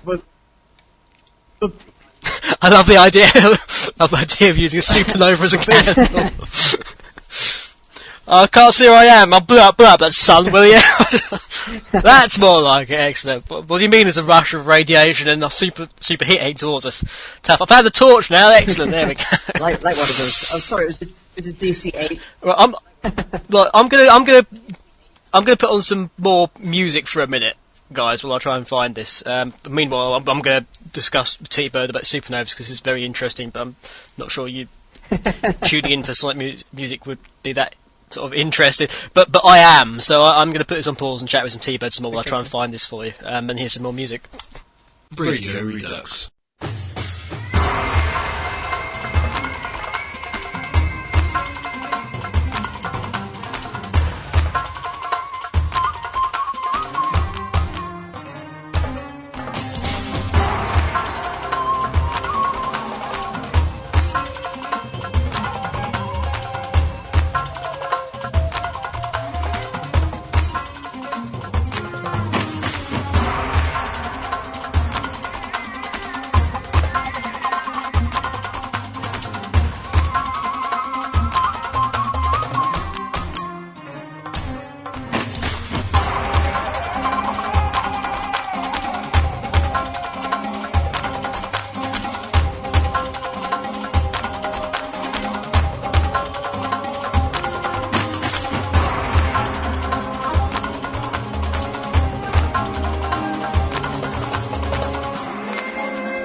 Right, we're back, guys. Hi.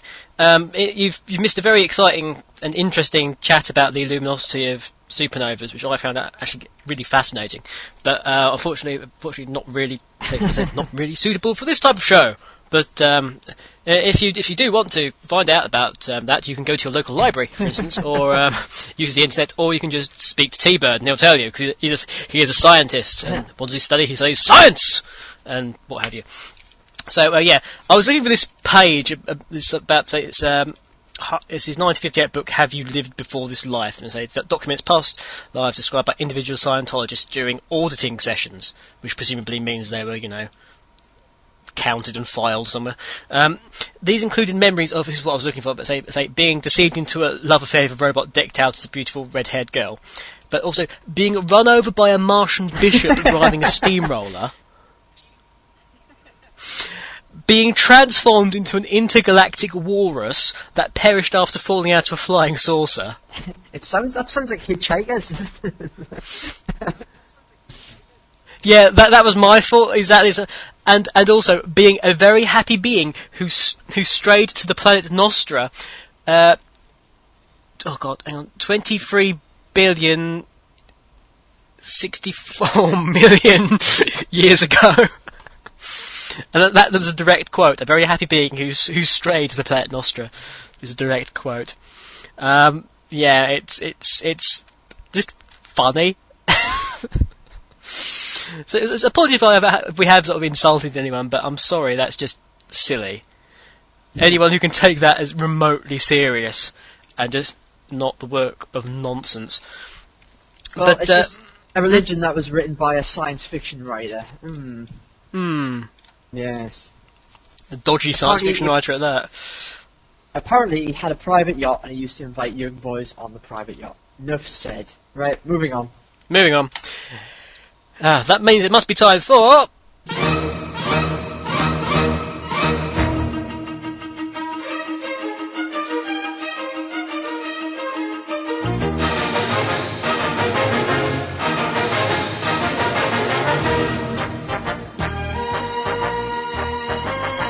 The Magnificent Seven! Yes, the Magnificent Seven is here once again. The Magnificent Seven is here again. The sun, and you know the rest.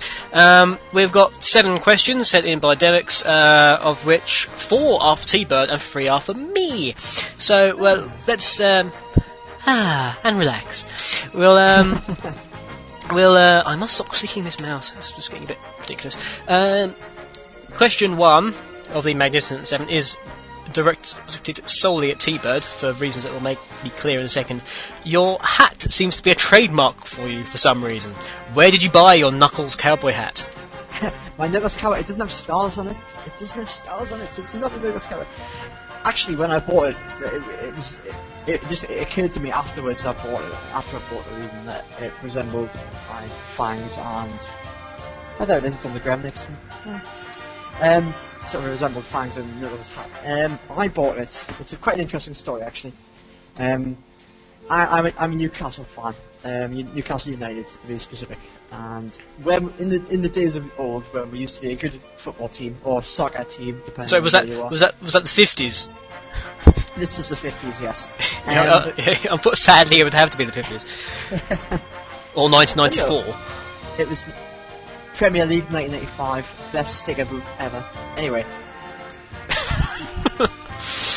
one of my friends. If we talk about sticker book, sorry, American football sticker book 1990, best sticker book ever. Panini or whatever it was. Anyway, moving on. So anyway, one of my friends is a die-hard Middlesbrough fan, and he rather stupidly put a bet on that his team would beat Newcastle at home. And this started off as a £2 bet, and it eventually escalated into a £50 bet. Now, I've never ever bet £50 on one thing, and I never ever will again, because we were 1-0 down at half time. Luckily, we came back to win 2-1. So anyway, I had this £50, and I basically wanted to find something that I could flaunt in his face every day. Nicely. And I spent ages. Fuck it'll do. Right, sorry, we lost T-Bird again. Continue. Where was I? Flaunting it in his face. Flying in his face. So any day. Anyway, I was on my way to work, and I walked past a shop called the Hat Company in York, which sells lots of hats. And it was... Nah. I thought they were a sock merchant. Look, it might have sold something. It might have been sort of like a front for an evil syndicate. I don't know. But anyway, as I was walking past, in the window was this absolutely gorgeous hat, and I thought that hat would look really good on me. So I went in the shop and I went, excuse me, shopkeep. How much is that hat in the window? Anyway, but strangely enough, what noise does the hat make? It's Does like it go a woof woof? high-pitched squeal. Yeah. But, that noise, yeah. The one with the Strangely wide, enough, wholesome brim. And like the one with the waggly tail, and I was like, yep. And they went, oh, you don't want that dog. That dog's got cancer. And I was like, all right, fine.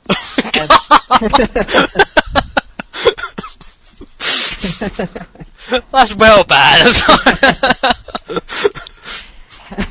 I'm sorry, Timmy. We can't get you that dog. But anyway, this hat just so happened to cost 50 quid, and I was like, ooh, the whole 50 quid. I thought that was Destiny. to meet that hat. I thought, and spend all that money. And my mate was a bit distraught that I'd spent the entire £50 on one hat. However, it is the best hat in the world. And I would agree to this. It is the best hat in the world. And it's been on many adventures with me for over 3 years now. And it's met Junta now, and it's met Richard Jakes twice. One time he was less scared than the other. TJ, yeah. Mr. TJ Davis, Mr. Tommy Tallarigo. It's Jack Wall. Hmm? Is it Jack Wall, the other one? Oh yeah, it's met loads of people. So it's been around, and of course it's also met Mr. AAUK as well. And Dreadnoughts and Dreadnoughts Rory and and James. James. The infamous James and James. James, if you're listening, get in touch. let us know who you are. We'll know who you are. It's like the fourth person. We don't know who he is. We don't know. For those of you who don't know who James was, the first time me and Kev met was at the tea party in Nottingham. And in my ultimate coolness, I was the first person there. And the second person there was this character called James. He also lived the closest, guys. He lived in Nottingham. And I beat him from York. Yes. Anyway, I met this guy, and he was a very nice chap. He was just very quiet, and I think he was in awe of me for a little while until good old Sven walked in, and then Sven, silent D, until Sven walked in which case he spent most of the day just like, wow, gawping at Sven, just like, you're so cool. Just rubbing him, just touching his arm. No, he didn't do that. Honest. Well, if he did, I didn't see it. What the hell were we talking about again? I can't recall. Oh, it was my hat. Yeah. So anyway, we went on to another tangent. So anyway, But yeah, that was the story. You did finish it. Yep. Actually. So my hat is from the Hat Company in York, and I believe there are hat companies all over the world. And so, if anybody wants a replica T-Bird hat, you can now get them. So. Excellent. Next question is: did T-Bird make you wear his hat? This is to me. If he did, was it all sweaty? He didn't make me wear his hat. I asked if I could wear his hat, and he very gladly obliged, and it was not sweaty in the slightest. In fact, it's a very nice hat, to the point that I would quite like one. He missed wearing it in Nottingham. Yeah, that actually was. We thought that later, didn't we? We didn't quite understand why I didn't wear it. Well, I had a picture of Sven wearing it, and I was just like, hang on, James didn't wear it either? Maybe that's a good thing. Maybe. Anyway, He might have licked it or something. but yes, he wore my hat. That was a Phil Collins song, wasn't it? Wear My Hat. Well, thank goodness he might have licked my hat, wasn't the Phil Collins song. No, it wasn't. T-Bird, you have met a few famous Sonic person, or so say, a few famous Sega persons. Who was your favourite person to meet, and why? Oh, that's not fair. It's like asking which one of my children is my favourite. And of course it's Timmy. But anyway, Oh, good old Timmy. Good old Let's face it, if we had to save one of your children, I think it would have to be Timmy. Yeah, Tiny T. The other ones would have to drown. Tiny T. I'm sorry. That's what it's. Tiny Yeah, T. he's got a robotic leg, so we're gradually upgrading his body, his feeble body. But anyway, Soon he will be able to see on his own without the need of the organic implants. If only Scrooge McJocelyn had paid me a little bit more for Christmas, we could have had a nicer roast.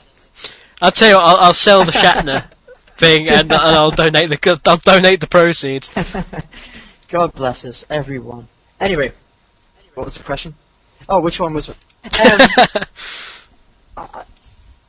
I wouldn't say favourite. I'm gonna go off the experience I enjoyed the most, and the funnest. That's probably and it was better. probably meeting Jun, because when I met everyone else, I was sort of busy doing something else, and it was sort of sort of shuffle you along, meet the next fan sort of thing. Maybe except Tommy Tallarigo, where it was kind of captive audience, and it was sort of it was sort of yeah, but that was because you were like the star of Video Games Live in London. Somehow you. It was just poor Neil. Neil had his Neil was the guy who came along with me to Video Games Live along with Sven, Rory, and Kev. And Neil doesn't like being in the spotlight so much, and unfortunately he's friends with me, and I compensate for this wildly. So he spent most of the time while I was on stage with his head in his hands.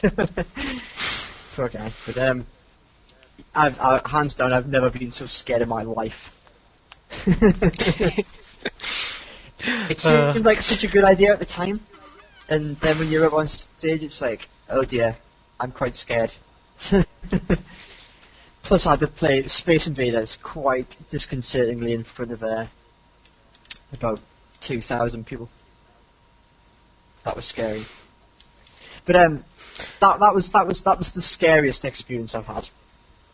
Except maybe when Sven told Richard Jakes he was sexual. Anyway, but Next question. no, I think somehow. I was talking about Jun.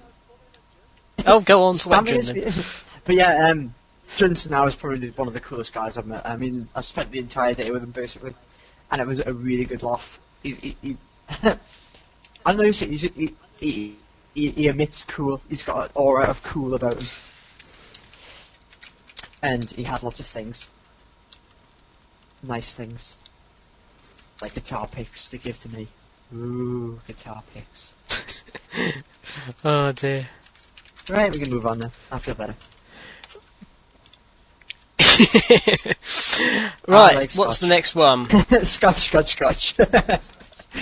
Scotch. Right.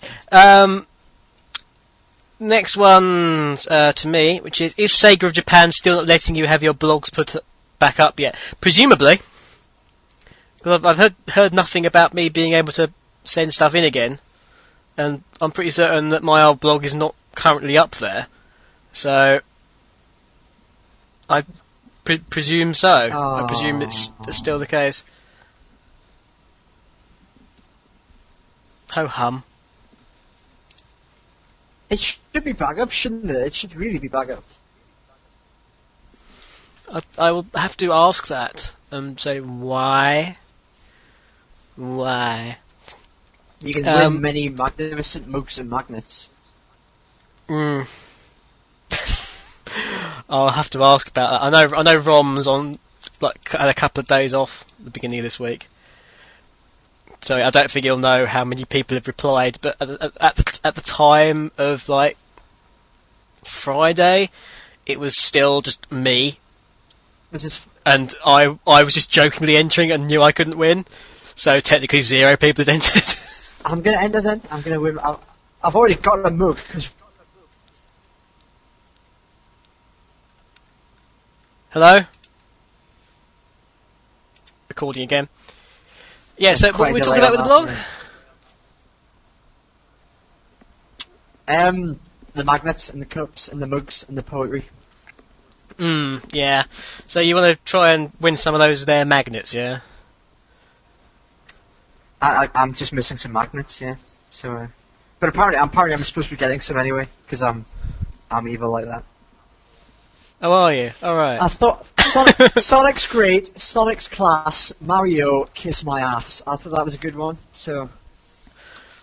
I did do a jokey one to Rom, which was just like, oh, you're probably going to get lots of Sonic's fast, Sonic's blue, Dr. Robotnik smells of poo. to which I after me sending him an absolute ton of quite funny ones, I got the reply, now that's funny. Like, okay, fine. You see, so you might be taking that one as my official one. Yeah, I might send in my rubbish one. Might as well. Yeah, anyway, might as well. Next one's to you. You'll be able to drink coffee out of 2 mugs. Next one's to you. T-Bird, besides being a fan of Sonic the Hedgehog and the other supporting characters, who else are you a fan of? Well, Iron Maiden, obviously. I'm a big sort of metalhead, and that actually got me into trouble on Sunday. I was hovering around the TSS IRC, and I thought I'd throw out some controversial comments like the only the metal genre is the only conduit of music that's released anything good in the past 5 years. To which everybody in the chat room suddenly leapt to their feet and started insulting me. So it was quite funny. Because I mean, there's not exactly much to discredit that point you made, actually. Well, no, so one of the retaliations was about the Manic Street Preachers. Now, I thought Manic Street Preachers had died in 1987. Again, they had, didn't they? That didn't really get me much. Apparently, they released an album within the last 3 years. Yeah, well. But yeah, yes, I am a big heavy metal fan. As far as sort of like Iron Maiden things go, Iron Maiden, sort of Pantera, the old school. What else do I like? I'm a big Resident Evil fan. But then again, who isn't? I don't know. What else do I do? Who else am I a fan of? Who or what else are you a fan of? I don't know. I do like collecting things. But people know that. It's not really being a fan of somebody. I'm a big, if anybody remembers him, Jesse Ventura. Jesse the Body Ventura. He's my idol. So, is he still governor? He's not governor anymore, no. He served 2 terms, so he got re-elected. So, governor of Minnesota. So, that was it. The election T-shirts had was it my governor can beat up your governor, and which is an excellent thing to do because it's true. But because it's true. He's if I could live half of what Jesse Ventura's life has been, then I'd be happy. Because he's been an actor. Well, we'll put that in inverted commas. Obviously a governor. He's been a pro wrestler. He's been a football commentator. He's been a coach. He's been a governor. He's done everything. He's written a book. Yeah. It's one hell of a life. My final question of the Mag 7 goes to me. Says, Lady Sovereign is hitting the airwaves here, and my ears are beginning to bleed because of her voice. What remedies do you suggest? Well, lover or hate her, I mean, it's still an obsession. And if you love her or hate her, I mean, that is the question. If you love her, then thank you, I'm sure she'd say. Of course, if you hate her, then I'm sure she'd say, something else. Yeah, I'm sure there's some kind of thing you can do. For the fear of being shot, who's Lady Sovereign? She's a female rap artist. She's a female. She was described as one of the critics as, if I remember rightly, you're white, you're female, you're British, you're crap. that was one of her official reviews by somebody. But she's currently, she had a decent-ish release. If anyone doesn't know, the song I paraphrased then was "Love Me or Hate Me" from the album Public Warning. But yeah, a cotton wool, cheese, quiche. The quiche. There we go. The tip of spines from 2 Sonic or Hedgehog based plushies stuffed in your ears. Alternatively, you just turn the damn thing off. It's easily done. You can make one of those what they call it, like the things that you make for kids, the little carousel things that you put above their bed and they sing, like Silent Night or something. Buy 4 copies and turn them into one of them. The final question of the entire show, actually, was to T-Bird as, if I was rubber and you were glue, what would that make AAUK? I'm kind of dreading the answer to this, right? The instant thought was it would be something in between, and then my mind went, no, error, 404 not found, and sort of, I'd imagine him as being the sort of the giant rubber and glue overlord, laughing as he adheres us together. So there you go. I'll be some Pritt stick. I'd be some post-its. You'd be a post-it with note to self, buy more rubber. Note to self: do not combine rubber or glue ever again. I actually glued my fingers together. P.S. Buy milk. Buy milk. I like that. Anyway, yeah. So yes, AAUK is the rubber overlord. Take that any way you want. Oh no, they call it rubbers in America. Yeah. Look what he said. Oh dear. Anyway, on that bombshell, I think it's time to go. Frankly, as it's been a massive overrun, and it's gonna be like 3 hours long, the show now. But I don't care. I bring the tangents. So you bring the tangents. We need to find some way of disposing of those. Anyway, it's time to go. So nothing else left to say, but the usual, which is that I've been Enerjak UK. He's been T-Bird. Look both ways when they're crossing the roads, kids. Mm-hmm. And we'll see you next time. Bye. Well, he won't see you next time because he's not on the next show. No, but he's like my favouriteest sort of guest person now. So you'll hear him more often. I'm going to have to go back to busking, aren't I? So, yeah. Oh well. Oh well. Never mind. You've lived your life the way you said. Yeah. We'll see you next time. Bye bye for now.